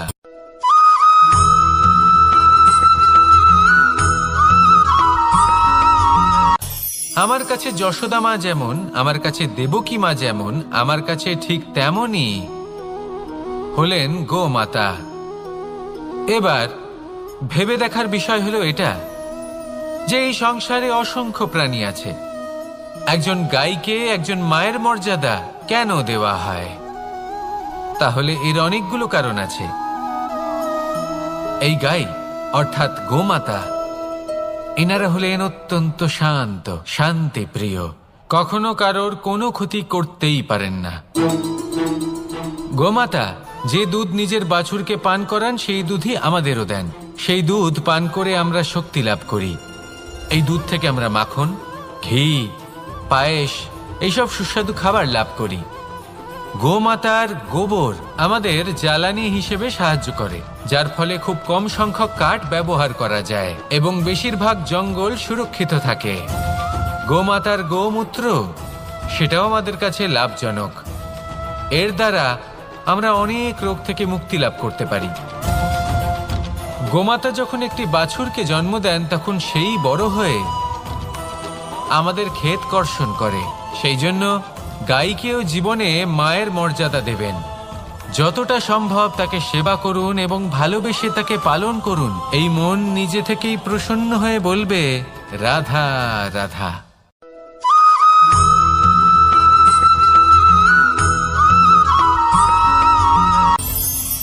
কখনো কোনো প্রজাপতিকে উড়তে দেখেছেন? কি সুন্দর উড়ে বেড়ায় সে, এক ফুল থেকে অন্য ফুলে, এক পাতা থেকে অন্য পাতার উপর। কিন্তু সে কিভাবে উড়তে শেখে কখনো ভেবেছেন? জন্ম থেকেই কিন্তু প্রজাপতির ডানা থাকে না। ও কিন্তু ছোট্ট একটা ডিমের আকারে জন্ম লাভ করে। তারপর সেই ডিমটি ভেঙে একটি কীট বাইরে আসে। আস্তে আস্তে সে বড় হয়, ওর শক্তি বৃদ্ধি পায়। তারপর সে সেই কীট দশা ত্যাগ করে নিজের ডানাগুলি মেলে। এই প্রক্রিয়া তার কাছে সরল নয়, অত্যন্ত যন্ত্রণাদায়ক প্রক্রিয়া, কিন্তু সে সেই যন্ত্রণা মেনে নেয়। আর তারপর আস্তে আস্তে সে উড়তে শেখে। শুধুমাত্র আকাশে উড়ে বেড়ায় তা নয়, আমাদের মনের মাঝে উড়ে বেড়ায়। এবার এই ডিম থেকে প্রজাপতি হয়ে ওঠার যে যাত্রা, এটা যতটা কঠিন, ততটাই কঠিন হয় এই সংসারে শ্রেষ্ঠ কর্ম করা, ততটাই কঠিন হয় এই সংসারে মহান হয়ে ওঠা। সেই জন্য প্রয়োজনীয় প্রচেষ্টা এবং সময়। নিরন্তর প্রচেষ্টা করতে থাকুন, পর্যাপ্ত সময় নিন, এবং আপনি নিজেকে এই আকাশে উড়ন্ত অবস্থায় পাবেন। আসুন আমার সাথে ভালোবেসে বলুন, রাধা রাধা।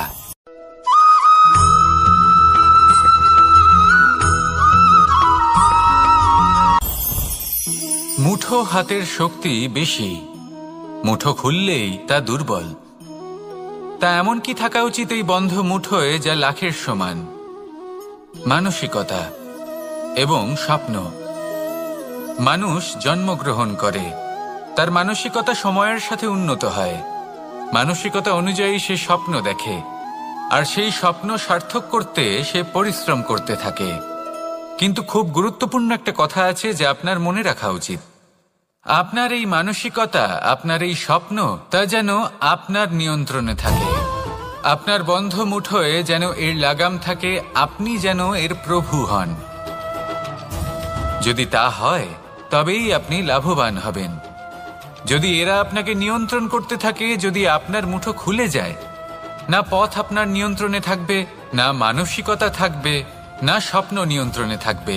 আর যদি তাই হয় তাহলে আপনি আপনার ভবিষ্যৎ নষ্ট করে ফেলবেন।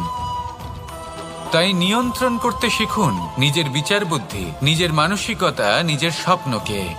নিজের এই স্বপ্ন পূরণ করুন, আর আমার সাথে ভালোবেসে বলুন, রাধা রাধা।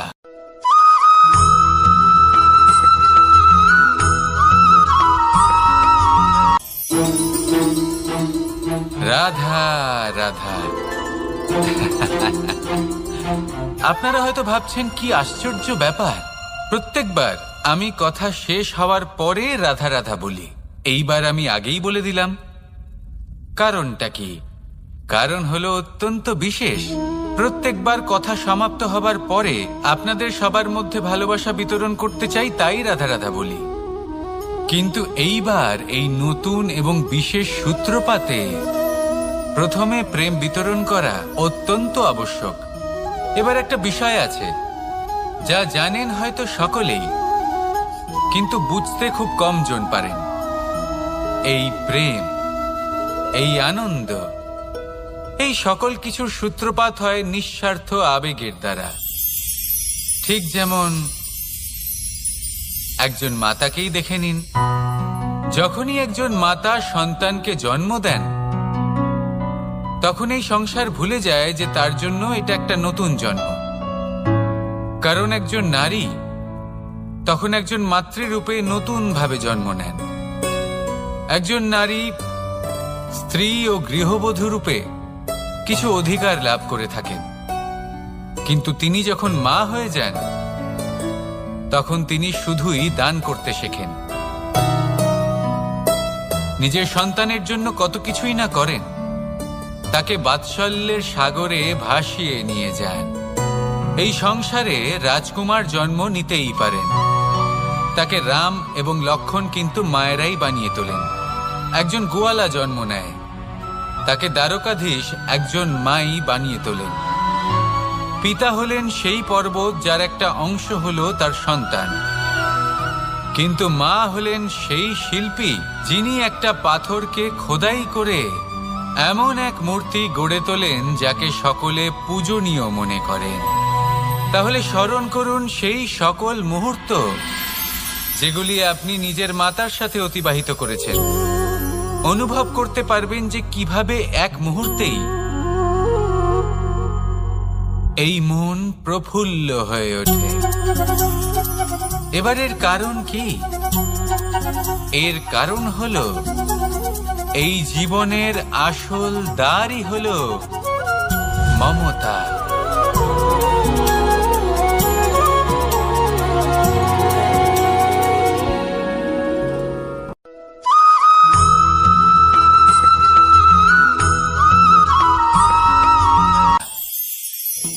আমি রাধাকে ভালোবাসি, আর এই কথাটা সমগ্র সংসার জানে। আর সময় অন্তরে লীলার দ্বারা, বিভিন্ন ঘটনা দ্বারা, কর্মের দ্বারা আমি নিজের এই ভালোবাসা রাধার সামনে প্রকাশ করি। এবার আপনি বলবেন, এসবের কি প্রয়োজন? রাধা কি এই কথা জানে না যে কৃষ্ণ তাকে কতটা ভালোবাসে?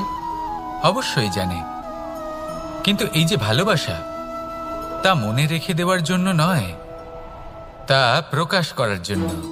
আর বারংবার এই ভালোবাসাকে প্রকাশ করা উচিত, উচিত সময় এবং উচিত সুযোগ দেখে। কিরকম? এবার যদি আপনি প্রেমীর সাথে কোনো উৎসবে থাকেন, তাহলে তার সাথে নৃত্য সঙ্গীত করুন। যদি ভিড়ের মাঝে থাকেন, তখন প্রেমীকে সম্মান করুন, একান্তে প্রসাধন করুন। দুঃখের সময় তার হাত ধরে থাকুন, সুখের সময় আলিঙ্গন করে রাখুন। এই প্রেম যত প্রকাশ করবেন, ততই এই প্রেমের বৃদ্ধি হবে। এই প্রেম আরো বেশি গভীর হবে, অটুট হবে। তাই এই প্রেমকে মনে নয়, আপনার জীবনে স্থান দিন। মন খুলে প্রকাশ করুন, আর আমার সাথে ভালোবেসে বলুন, রাধা রাধা।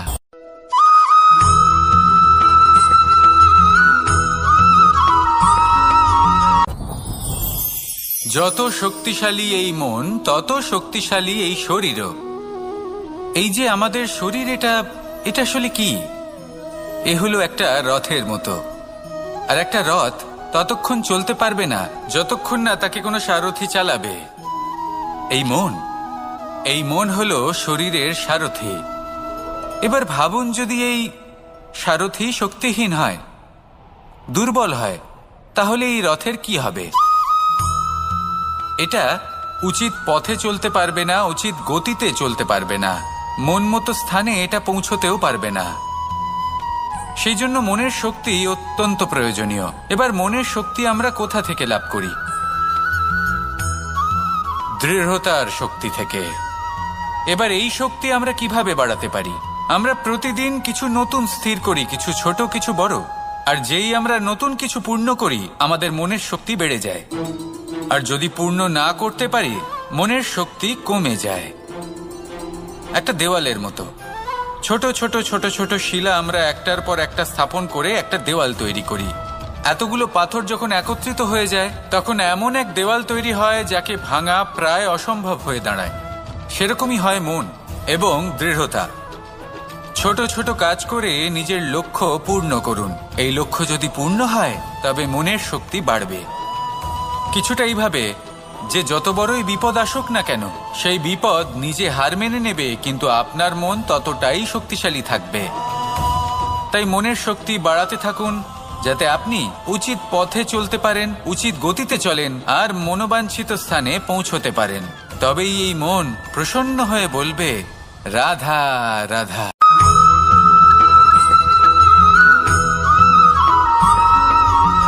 কিছু মানুষ বলেন যে নিরন্তর কাজ করলে, পুরুষার্থ পালন করলে এই জীবন বদলে ফেলা সম্ভব। আজ আমি আপনাকে বোঝাবো যে এক মুহূর্ত, সময় আর সিদ্ধান্ত কতটা গুরুত্বপূর্ণ হয়। এক মুহূর্তই যথেষ্ট। একটা মুহূর্ত এত শক্তিশালী হতে পারে যে তা আপনার সমগ্র জীবন পাল্টে দিতে পারে।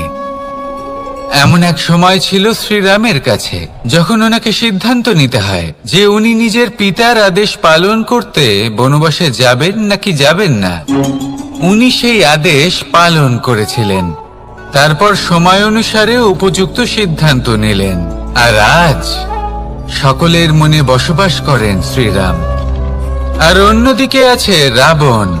ওনার কাছে একটা সময় ছিল, একটা সুযোগ ছিল নিজের প্রারব্ধকে শুভ করে তোলার। উনি ভুল করলেন আর মৃত্যু লাভ করলেন। নির্বাচন সবসময় আপনার হাতে, শুধু আপনাকে সময়কে বুঝতে হবে, সেই মুহূর্তকে বুঝতে হবে আর উচিত সিদ্ধান্ত নিতে হবে, ব্যাস। বুঝতে শিখুন এই সময়ের দাবি কি, বুঝতে শিখুন এই সময়ের ইচ্ছে কি, আর উচিত সিদ্ধান্ত নিন। আর আমার সাথে ভালোবেসে বলুন, রাধা রাধা। জ্ঞান এবং অহংকার, এই দুইয়ের মধ্যে সম্পর্ক কোথায়? সম্পর্ক ঠিক সেরকম যেরকম হাত এবং কাঁকনের, যেমন চোখ এবং দৃষ্টির সম্পর্ক। এবার আপনি বলবেন, এ আমি কি বলছি? জ্ঞান এবং অহংকারের এমন সম্পর্ক কি করে হতে পারে? দেখুন, যে ব্যক্তি জ্ঞানী, যার কাছে জ্ঞান রয়েছে এবং তিনি জানেন যে তার কাছে জ্ঞান রয়েছে, তার মধ্যে নিজে থেকেই অহংবোধ জাগ্রত হয়। খুব কম সংখ্যক এমন জ্ঞানী ব্যক্তি আছেন যারা নিজেদের অহংকারের বিষয়ে আঁচ করতে পারেন। প্রকৃত জ্ঞানী হলেন তিনি, যিনি নিজের জ্ঞানের সদ্ব্যবহার করে অহংকারকে দূর করেন।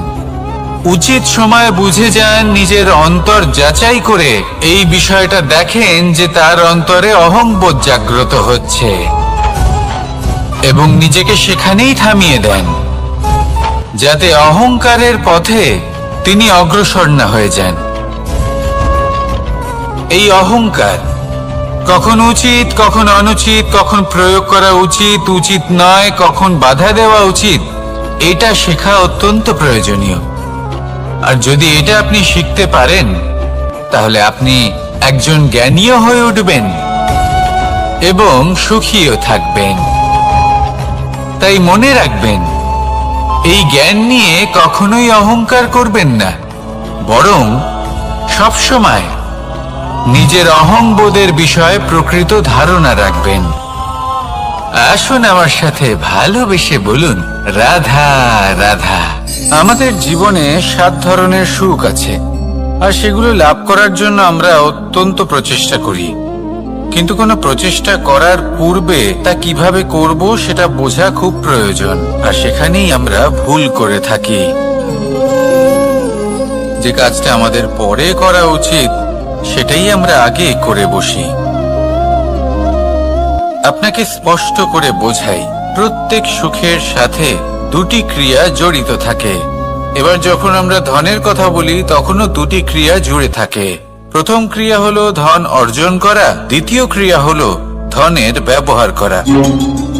আর জীবনে ধনের ব্যবহার করার পূর্বে ধন কিভাবে অর্জন করতে হয় তা শেখা অত্যন্ত প্রয়োজনীয়।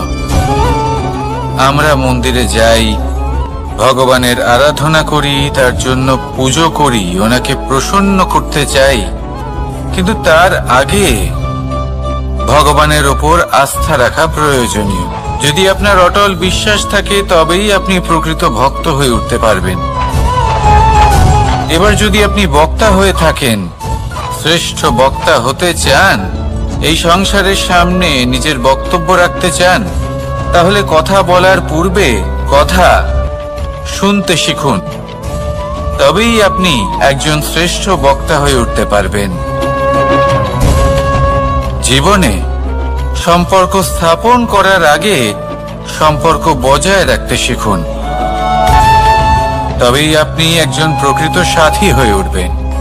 জীবনে পরাজয় মানার পূর্বে বিজয়ী হওয়ার চেষ্টা কিভাবে করতে হয় সেটা শিখুন, তবেই আপনি একজন নিপুণ ব্যক্তি হয়ে উঠবেন।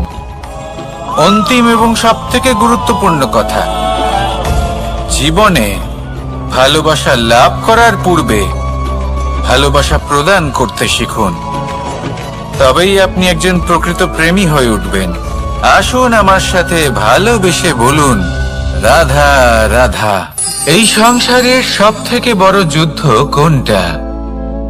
দেব-অসুরের যুদ্ধ, যা অনেক বছর ধরে চলেছিল, নাকি রাম রাবণের যুদ্ধ, নাকি মহাভারত? না, সংসারের সবথেকে বড় যুদ্ধ হলো সেইটা যা নিজের সাথে লড়া হয়, নিজের মনের সাথে লড়া হয়, নিজের অন্তরের সাথে লড়া হয়। এটাই সব থেকে বড় যুদ্ধ। এবার নিজেই দেখুন আপনার সব থেকে বড় শত্রুকে। আপনার স্বার্থ, আপনার কামনাগুলি, আপনার অহংকারগুলি, যা আপনাকেই নষ্ট করে দেয়। যদি এদের ওপর আপনি বিজয় লাভ করতে পারেন, তাহলে ধরে নিন এই সংসারে সবার ওপরে আপনি বিজয় লাভ করতে পারবেন।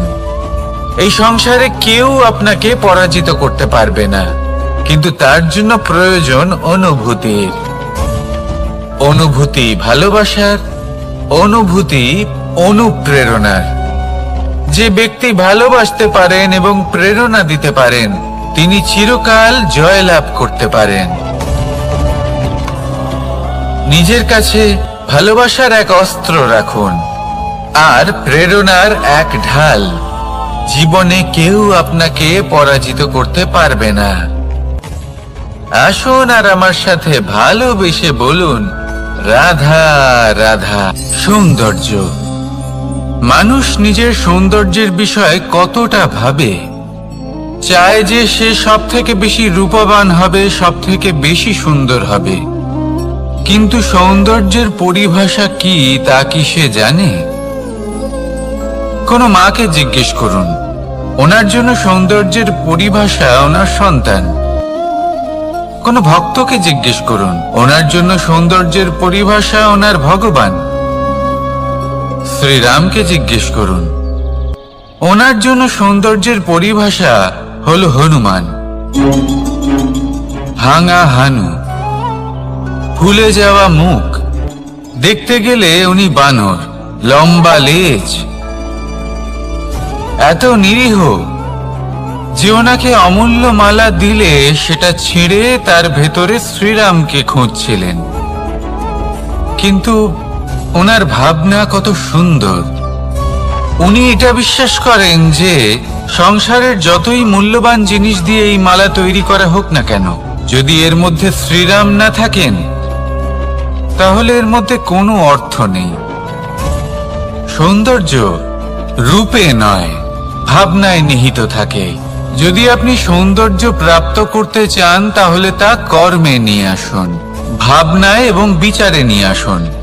এই সৌন্দর্য আপনার সাথেই থাকবে। যদি আপনি সৌন্দর্যকে রূপের মধ্যে খোঁজেন, তাহলে কিছুক্ষণের জন্য পাবেন।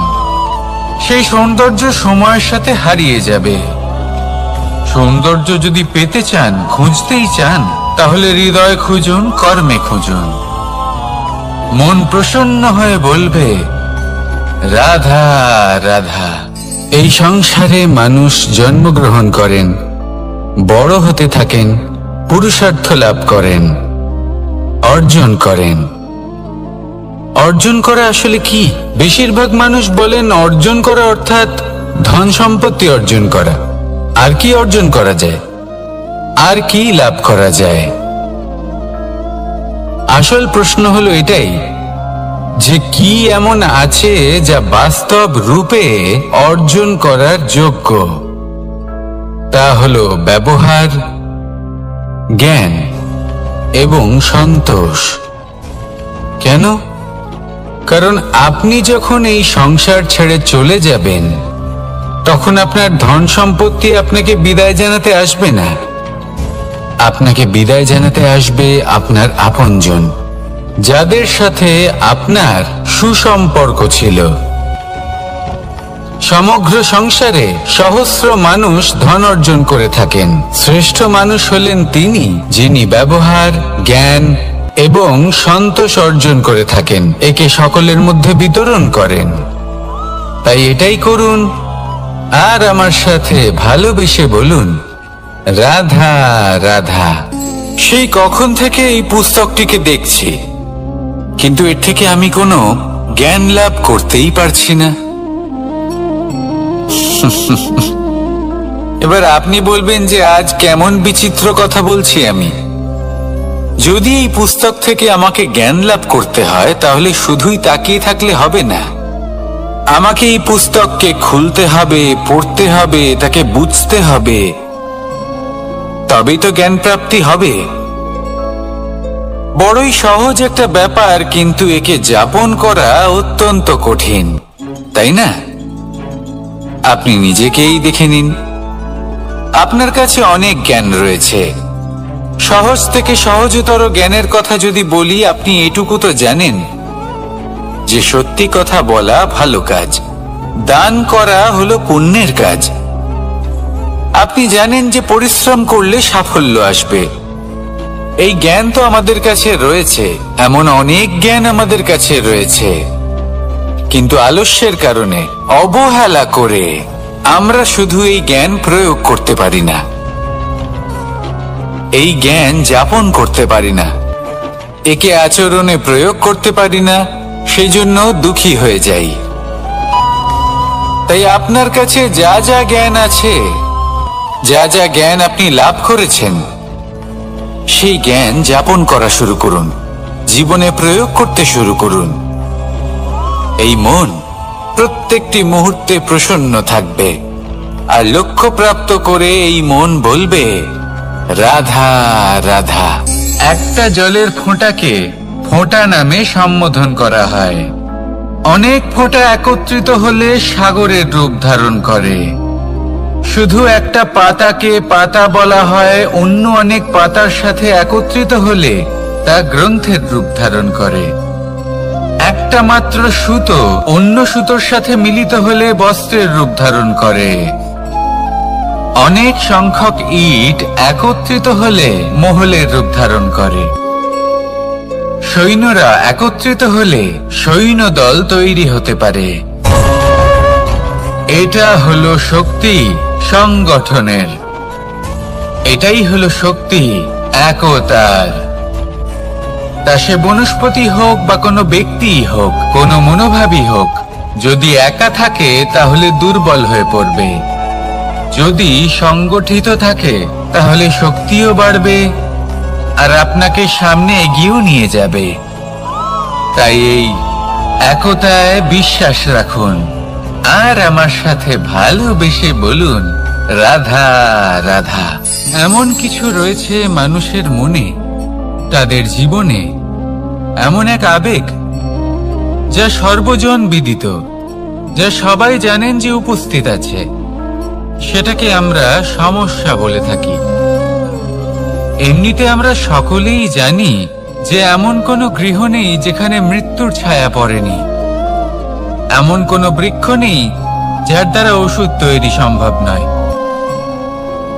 এমন কোনো অন্ন নেই যা সময়ের সাথে বিষ বা অমৃতে পরিণত হতে পারে।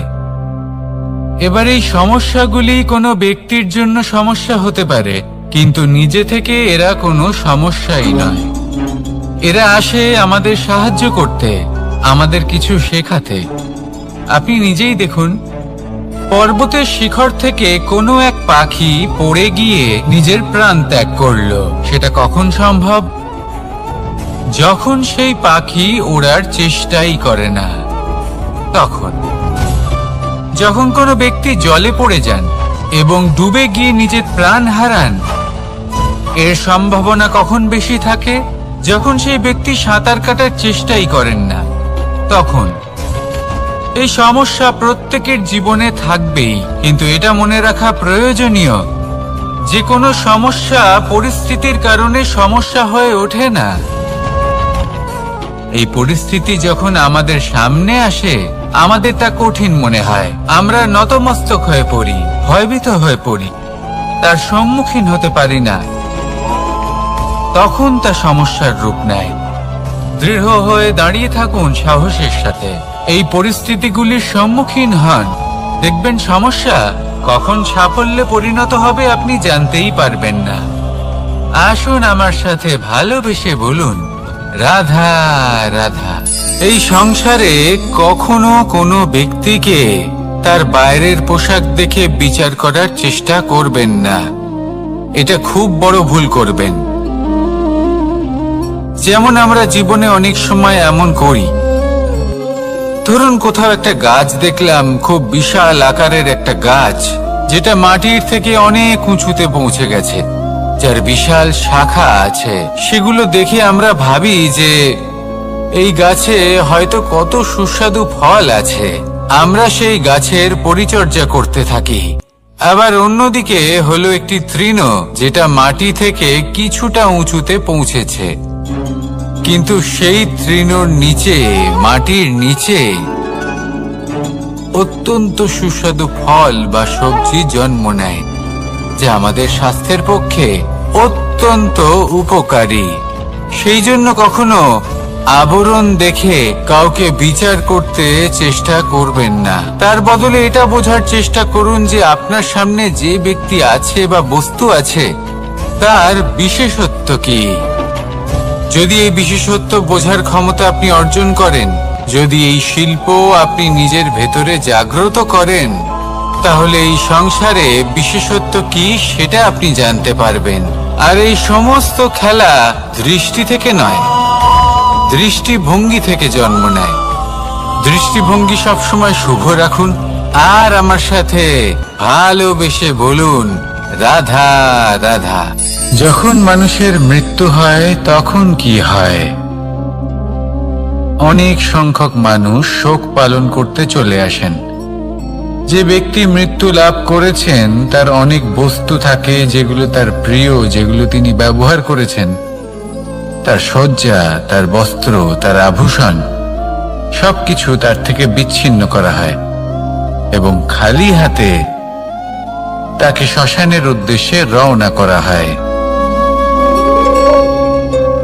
আমি আপনাকে এই প্রশ্ন করতে চাই, আপনি এই সংসারে কি অর্জন করেছেন? ধন সম্পত্তি, বস্ত্র, আভূষণ, এই সব কিছু যে আপনি অর্জন করেছেন, আপনার মৃত্যুর পরে তা আপনার থেকে দূর হয়ে যাবে। এর উত্তর হলো একটাই, আপনার কর্ম। শুধু সেটাই আছে যে একান্ত আপনার, আর শুধু সেটাই এই সংসার থেকে চলে যাওয়ার পরেও সংসারেই জীবিত থাকবে। যদি আপনি দুষ্কর্ম করেন, তাহলে এই সংসার আপনাকে একটি অনুচিত উদাহরণ হিসেবে মনে রাখবে যে এই ব্যক্তি খুব পাপী ছিল, অনুচিত কর্ম করতেন। যে পথে তিনি চলেছেন সেই পথে কারোর চলা উচিত নয়। সেখানেই যদি আপনি সৎকর্ম করেন, তাহলে সংসার চিরকাল এটাই বলবে যে খুব ভালো মানুষ ছিলেন, সবাইকে ভালোবাসতেন, সবাইকে সাহায্য করতেন, আমার খুব প্রিয় মানুষ ছিলেন। এটাই হলো শ্রেষ্ঠ কর্ম।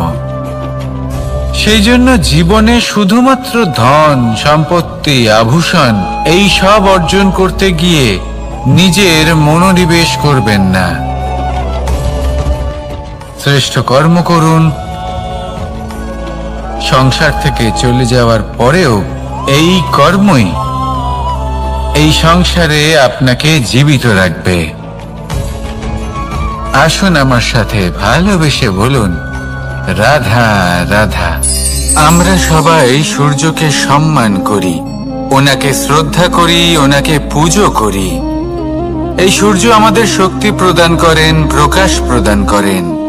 কখনো কখনো উষ্ণতা এতটাই বাড়িয়ে তোলেন, এতটাই তপ্ত করে তোলেন, আমাদের একথা মনে হয় যে আমাদের এই শরীর জ্বলে যাচ্ছে। তখনও আমরা বিরোধিতা করি না, তাকে কটু কথা শোনাই না, আমরা সসম্মানে তা গ্রহণ করি। কেন কেন করি? কারণ আমরা জানি যে সন্ধেবেলা যখন সূর্যাস্ত হবে তখন শুধুমাত্র অন্ধকার বাকি থাকবে।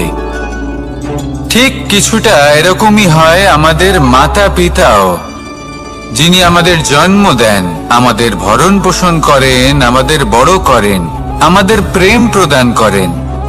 কখনো কখনো তাদের মুখ থেকে কটু কথা নিঃসৃত হয়, আমাদের দুঃখ হয়, কিন্তু তখন আমাদের এটা বোঝা উচিত এগুলি নিঃসৃত হচ্ছে আমাদেরই মঙ্গলের জন্য। যেমন সূর্যদেব, উনিও উত্তাপ দিয়ে থাকেন আমাদেরই মঙ্গলের জন্য, যাতে ফসল পাকতে পারে, যাতে জল বাষ্প হয়ে মেঘ হতে পারে, বৃষ্টি হতে পারে, আর এই সংসারে নিরন্তর জলের প্রবাহ থাকে। আমাদের মাতা পিতা, তাদের কঠোর আচরণ, তাদের কঠোর অনুশাসনের পেছনে লুকিয়ে থাকে ওনাদের ভালোবাসা। আমাদের তা বুঝতে হবে, সসম্মানে ওনাদের গ্রহণ করতে হবে। কারণ ঠিক সূর্যাস্তের পরে যেমন চতুর্দিক অন্ধকারচ্ছন্ন হয়ে যায়, তেমনি আমাদের জীবন থেকে যখন আমাদের মাতা পিতা চলে যায়, তখন আমাদের জীবনেও শুধু এবং শুধুমাত্র অন্ধকারই ছেয়ে থাকে। সেই জন্য নিজের মাতা পিতাকে সম্মান করুন, ওনাদের ভালোবাসা প্রদান করুন। এই মন আর এই জীবন প্রসন্ন হয়ে বলবে, রাধা রাধা। কিছু মানুষ বলেন যে নিরন্তর কাজ করলে, পুরুষার্থ পালন করলে এই জীবন বদলে ফেলা সম্ভব। আজ আমি আপনাকে বোঝাবো যে এক মুহূর্ত, সময় আর সিদ্ধান্ত কতটা গুরুত্বপূর্ণ হয়। এক মুহূর্তই যথেষ্ট। একটা মুহূর্ত এত শক্তিশালী হতে পারে যে তা আপনার সমগ্র জীবন পাল্টে দিতে পারে। এমন এক সময় ছিল শ্রীরামের কাছে, যখন ওনাকে সিদ্ধান্ত নিতে হয় যে উনি নিজের পিতার আদেশ পালন করতে বনবাসে যাবেন নাকি যাবেন না। উনি সেই আদেশ পালন করেছিলেন, তারপর সময় অনুসারে উপযুক্ত সিদ্ধান্ত নিলেন। আর আজ সকলের মনে বসবাস করেন শ্রীরাম। আর অন্যদিকে আছে রাবণ। ওনার কাছে একটা সময় ছিল, একটা সুযোগ ছিল নিজের প্রারব্ধকে শুভ করে তোলার। উনি ভুল করলেন আর মৃত্যু লাভ করলেন। নির্বাচন সবসময় আপনার হাতে, শুধু আপনাকে সময়কে বুঝতে হবে, সেই মুহূর্তকে বুঝতে হবে আর উচিত সিদ্ধান্ত নিতে হবে, ব্যাস। বুঝতে শিখুন এই সময়ের দাবি কি, বুঝতে শিখুন এই সময়ের ইচ্ছে কি, আর উচিত সিদ্ধান্ত নিন।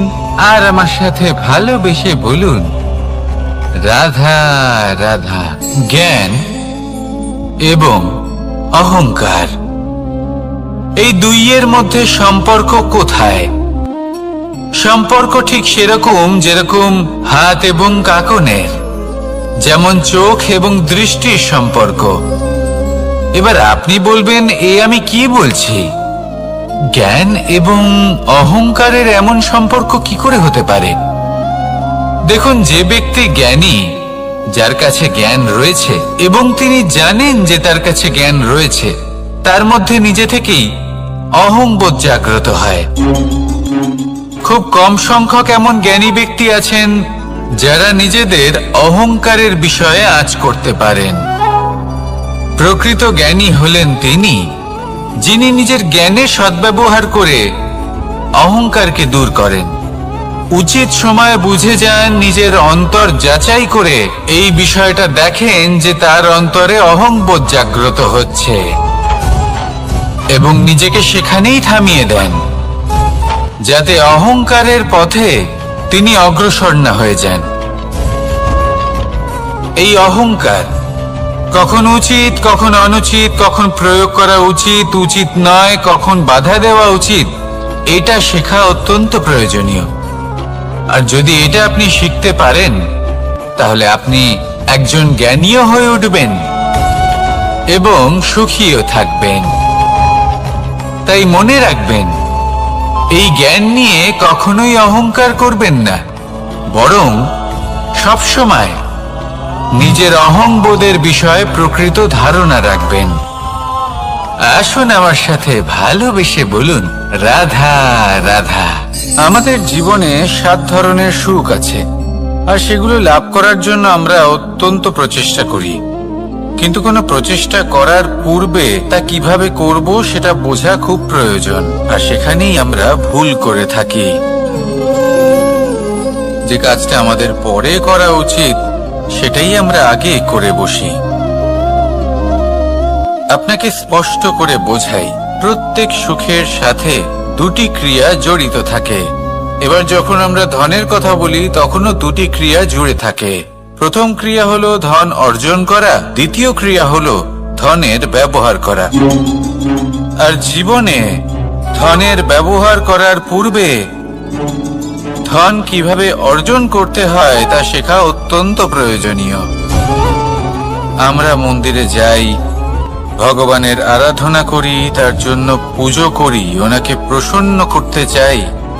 কিন্তু তার আগে ভগবানের ওপর আস্থা রাখা প্রয়োজনীয়। যদি আপনার অটল বিশ্বাস থাকে তবেই আপনি প্রকৃত ভক্ত হয়ে উঠতে পারবেন। এবার যদি আপনি বক্তা হয়ে থাকেন, শ্রেষ্ঠ বক্তা হতে চান, এই সংসারের সামনে নিজের বক্তব্য রাখতে চান, তাহলে কথা বলার পূর্বে কথা শুনতে শিখুন। তবেই আপনি একজন শ্রেষ্ঠ বক্তা হয়ে উঠতে পারবেন। জীবনে সম্পর্ক স্থাপন করার আগে সম্পর্ক বজায় রাখতে শিখুন। তবেই আপনি একজন প্রকৃত সাথী হয়ে উঠবেন। জীবনে পরাজয় মানার পূর্বে বিজয়ী হওয়ার চেষ্টা কিভাবে করতে হয় সেটা শিখুন। তবেই আপনি একজন নিপুণ ব্যক্তি হয়ে উঠবেন। অন্তিম এবং সবথেকে গুরুত্বপূর্ণ কথা, জীবনে ভালোবাসা লাভ করার পূর্বে ভালোবাসা প্রদান করতে শিখুন। তবেই আপনি একজন প্রকৃত প্রেমী হয়ে উঠবেন। আসুন আমার সাথে ভালোবেসে বলুন, রাধা রাধা। এই সংসারের সবথেকে বড় যুদ্ধ কোনটা? দেবসুরের যুদ্ধ যা অনেক বছর ধরে চলেছিল, নাকি রাম রাবণের যুদ্ধ, নাকি মহাভারত? না, সংসারের সবথেকে বড় যুদ্ধ হলো সেইটা যা নিজের সাথে লড়া হয়, নিজের মনের সাথে লড়া হয়, নিজের অন্তরের সাথে লড়া হয়। এটাই সবথেকে বড় যুদ্ধ। এবার নিজেই দেখুন আপনার সবথেকে বড় শত্রুকে। আপনার স্বার্থ, আপনার কামনাগুলি, আপনার অহংকারগুলি, যা আপনাকেই নষ্ট করে দেয়। যদি এদের ওপর আপনি বিজয় লাভ করতে পারেন, তাহলে ধরে নিন এই সংসারে সবার উপরে আপনি বিজয় লাভ করতে পারবেন। এই সংসারে কেউ আপনাকে পরাজিত করতে পারবে না। কিন্তু তার জন্য প্রয়োজন অনুভূতির। অনুভূতি ভালোবাসার, অনুভূতি অনুপ্রেরণার। যে ব্যক্তি ভালোবাসতে পারেন এবং প্রেরণা দিতে পারেন, তিনি চিরকাল জয়লাভ করতে পারেন। নিজের কাছে ভালোবাসার এক অস্ত্র রাখুন আর প্রেরণার এক ঢাল। জীবনে কেউ আপনাকে পরাজিত করতে পারবে না। আসুন আর আমার সাথে ভালোবেসে বলুন, রাধা রাধা। সৌন্দর্য। মানুষ নিজের সৌন্দর্যের বিষয়ে কতটা ভাবে, চায় যে সে সব থেকে বেশি রূপবান হবে, সব থেকে বেশি সুন্দর হবে। কিন্তু সৌন্দর্যের পরিভাষা কি তা কি সে জানে? কোনো মাকে জিজ্ঞেস করুন, ওনার জন্য সৌন্দর্যের পরিভাষা ওনার সন্তান। কোনো ভক্তকে জিজ্ঞেস করুন, ওনার জন্য সৌন্দর্যের পরিভাষা ওনার ভগবান। শ্রীরামকে জিজ্ঞেস করুন, ওনার জন্য সৌন্দর্যের পরিভাষা হলো হনুমান। ভাঙা হানু, ফুলে যাওয়া মুখ, দেখতে গেলে উনি বানর, লম্বা লেজ, এত নিরীহ যে ওনাকে অমূল্য মালা দিলে সেটা ছিঁড়ে তার ভেতরে শ্রীরামকে খুঁজছিলেন। কিন্তু ওনার ভাবনা কত সুন্দর। উনি এটা বিশ্বাস করেন যে সংসারের যতই মূল্যবান জিনিস দিয়ে এই মালা তৈরি করা হোক না কেন, যদি এর মধ্যে শ্রীরাম না থাকেন তাহলে এর মধ্যে কোনো অর্থ নেই। সৌন্দর্য রূপে নয়, ভাবনায় নিহিত থাকে। যদি আপনি সৌন্দর্য প্রাপ্ত করতে চান তাহলে তা কর্মে নিয়ে আসুন, ভাবনায় এবং বিচারে নিয়ে আসুন। এই সৌন্দর্য আপনার সাথেই থাকবে। যদি আপনি সৌন্দর্যকে রূপের মধ্যে খোঁজেন তাহলে কিছুক্ষণের জন্য পাবেন, সেই সৌন্দর্য সময়ের সাথে হারিয়ে যাবে। সৌন্দর্য যদি পেতে চান, খুঁজতেই চান, তাহলে হৃদয় খুঁজুন, কর্মে খুঁজুন। মন প্রসন্ন হয়ে বলবে, রাধা রাধা। এই সংসারে মানুষ জন্মগ্রহণ করেন, বড় হতে থাকেন, পুরুষার্থ লাভ করেন, অর্জন করেন। অর্জন করা আসলে কি? বেশিরভাগ মানুষ বলেন অর্জন করা অর্থাৎ ধন সম্পত্তি অর্জন করা। আর কি অর্জন করা যায়? আর কি লাভ করা যায়? আসল প্রশ্ন হলো এটাই যে কি এমন আছে যা বাস্তব রূপে অর্জন করার যোগ্য। তা হলো ব্যবহার, জ্ঞান এবং সন্তোষ। কেন? কারণ আপনি যখন এই সংসার ছেড়ে চলে যাবেন তখন আপনার ধন সম্পত্তি আপনাকে বিদায় জানাতে আসবে না।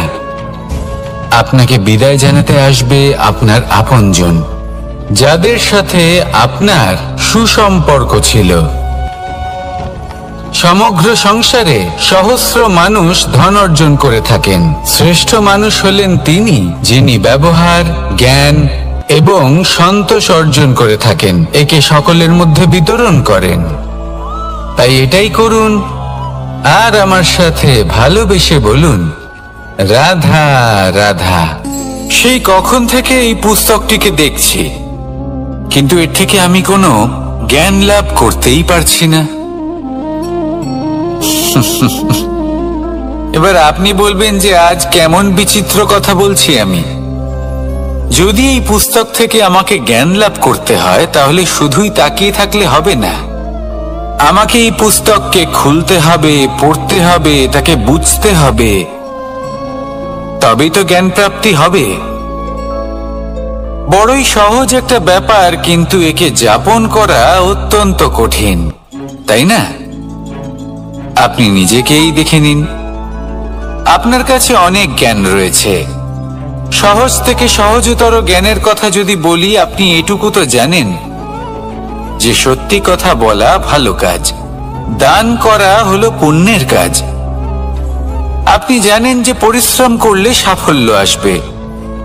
এই জ্ঞান তো আমাদের কাছে রয়েছে, এমন অনেক জ্ঞান আমাদের কাছে রয়েছে, কিন্তু আলস্যের কারণে, অবহেলা করে আমরা শুধু এই জ্ঞান প্রয়োগ করতে পারি না, এই জ্ঞান যাপন করতে পারি না, একে আচরণে প্রয়োগ করতে পারি না, সেই জন্য দুঃখী হয়ে যাই। তাই আপনার কাছে যা যা জ্ঞান আছে, যা যা জ্ঞান আপনি লাভ করেছেন, সেই জ্ঞান যাপন করা শুরু করুন, জীবনে প্রয়োগ করতে শুরু করুন। এই মন প্রত্যেকটি মুহূর্তে প্রসন্ন থাকবে, আর লক্ষ্য প্রাপ্ত করে এই মন বলবে, রাধা রাধা। একটা জলের ফোঁটাকে ফোঁটা নামে সম্বোধন করা হয়। অনেক ফোঁটা একত্রিত হলে সাগরের রূপ ধারণ করে। শুধু একটা পাতাকে পাতা বলা হয়, অন্য অনেক পাতার সাথে একত্রিত হলে তা গ্রন্থের রূপ ধারণ করে। একটা মাত্র সুতো অন্য সুতোর সাথে মিলিত হলে বস্ত্রের রূপ ধারণ করে। অনেক সংখ্যক ইট একত্রিত হলে মহলের রূপ ধারণ করে। সৈন্যরা একত্রিত হলে সৈন্যদল তৈরি হতে পারে। এটা হলো শক্তি সংগঠনের, এটাই হলো শক্তি একতার। তা সে বনস্পতি হোক বা কোনো ব্যক্তি হোক, কোনো মনোভাবই হোক, যদি একা থাকে তাহলে দুর্বল হয়ে পড়বে। যদি সংগঠিত থাকে তাহলে শক্তিও বাড়বে আর আপনাকে সামনে এগিয়েও নিয়ে যাবে। তাই এই একতায় বিশ্বাস রাখুন আর আমার সাথে ভালোবেসে বলুন, রাধা রাধা। এমন কিছু রয়েছে মানুষের মনে, তাদের জীবনে এমন এক আবেগ যা সর্বজন বিদিত, যা সবাই জানেন যে উপস্থিত আছে। সেটাকে আমরা সমস্যা বলে থাকি। এমনিতে আমরা সকলেই জানি যে এমন কোনো গৃহ নেই যেখানে মৃত্যুর ছায়া পড়েনি, এমন কোনো বৃক্ষ নেই যার দ্বারা ওষুধ তৈরি সম্ভব নয়,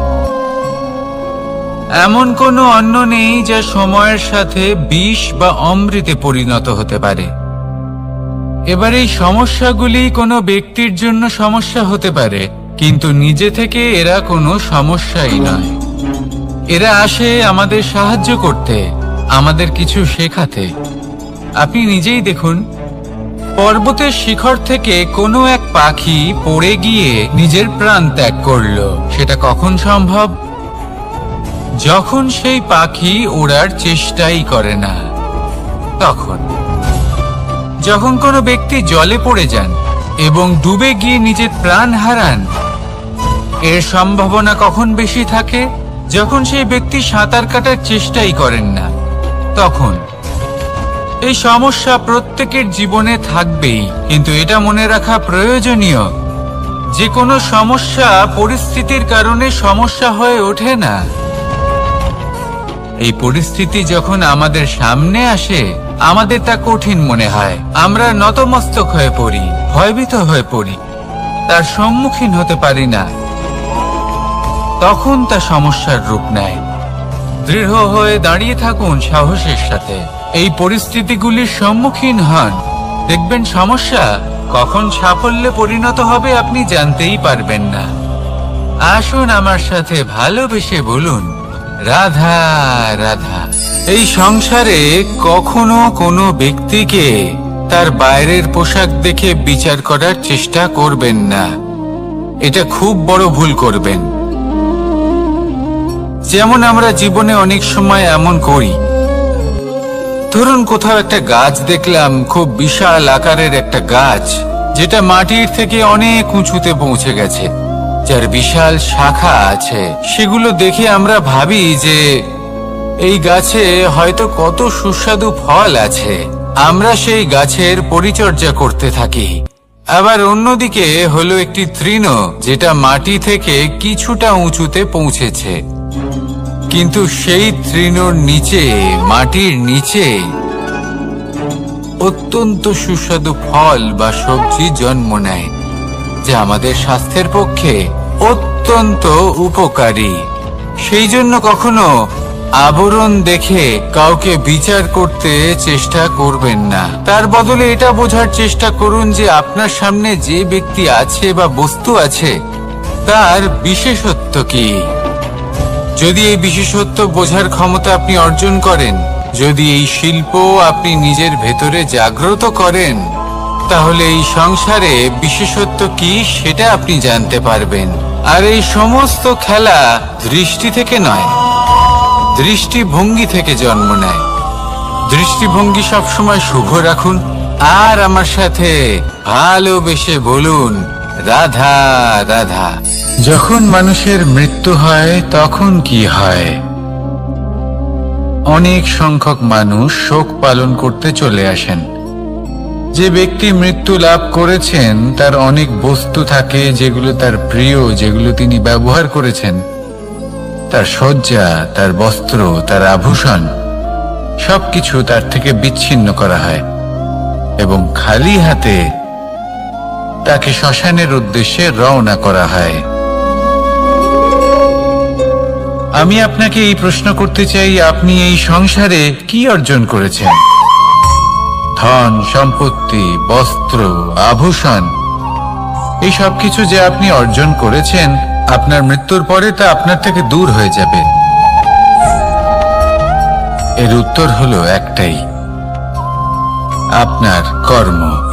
শুধু সেটাই আছে যে একান্ত আপনার, আর শুধু সেটাই এই সংসার থেকে চলে যাওয়ার পরেও সংসারেই জীবিত থাকবে। যদি আপনি দুষ্কর্ম করেন, তাহলে এই সংসার আপনাকে একটি অনুচিত উদাহরণ হিসেবে মনে রাখবে যে এই ব্যক্তি খুব পাপী ছিল, অনুচিত কর্ম করতেন। যে পথে তিনি চলেছেন সেই পথে কারোর চলা উচিত নয়।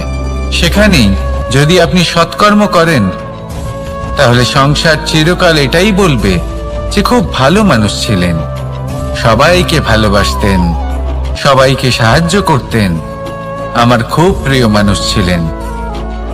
এটাই হলো শ্রেষ্ঠ কর্ম। সেই জন্য জীবনে শুধুমাত্র ধন সম্পত্তি, আভূষণ এই সব অর্জন করতে গিয়ে নিজের মনোনিবেশ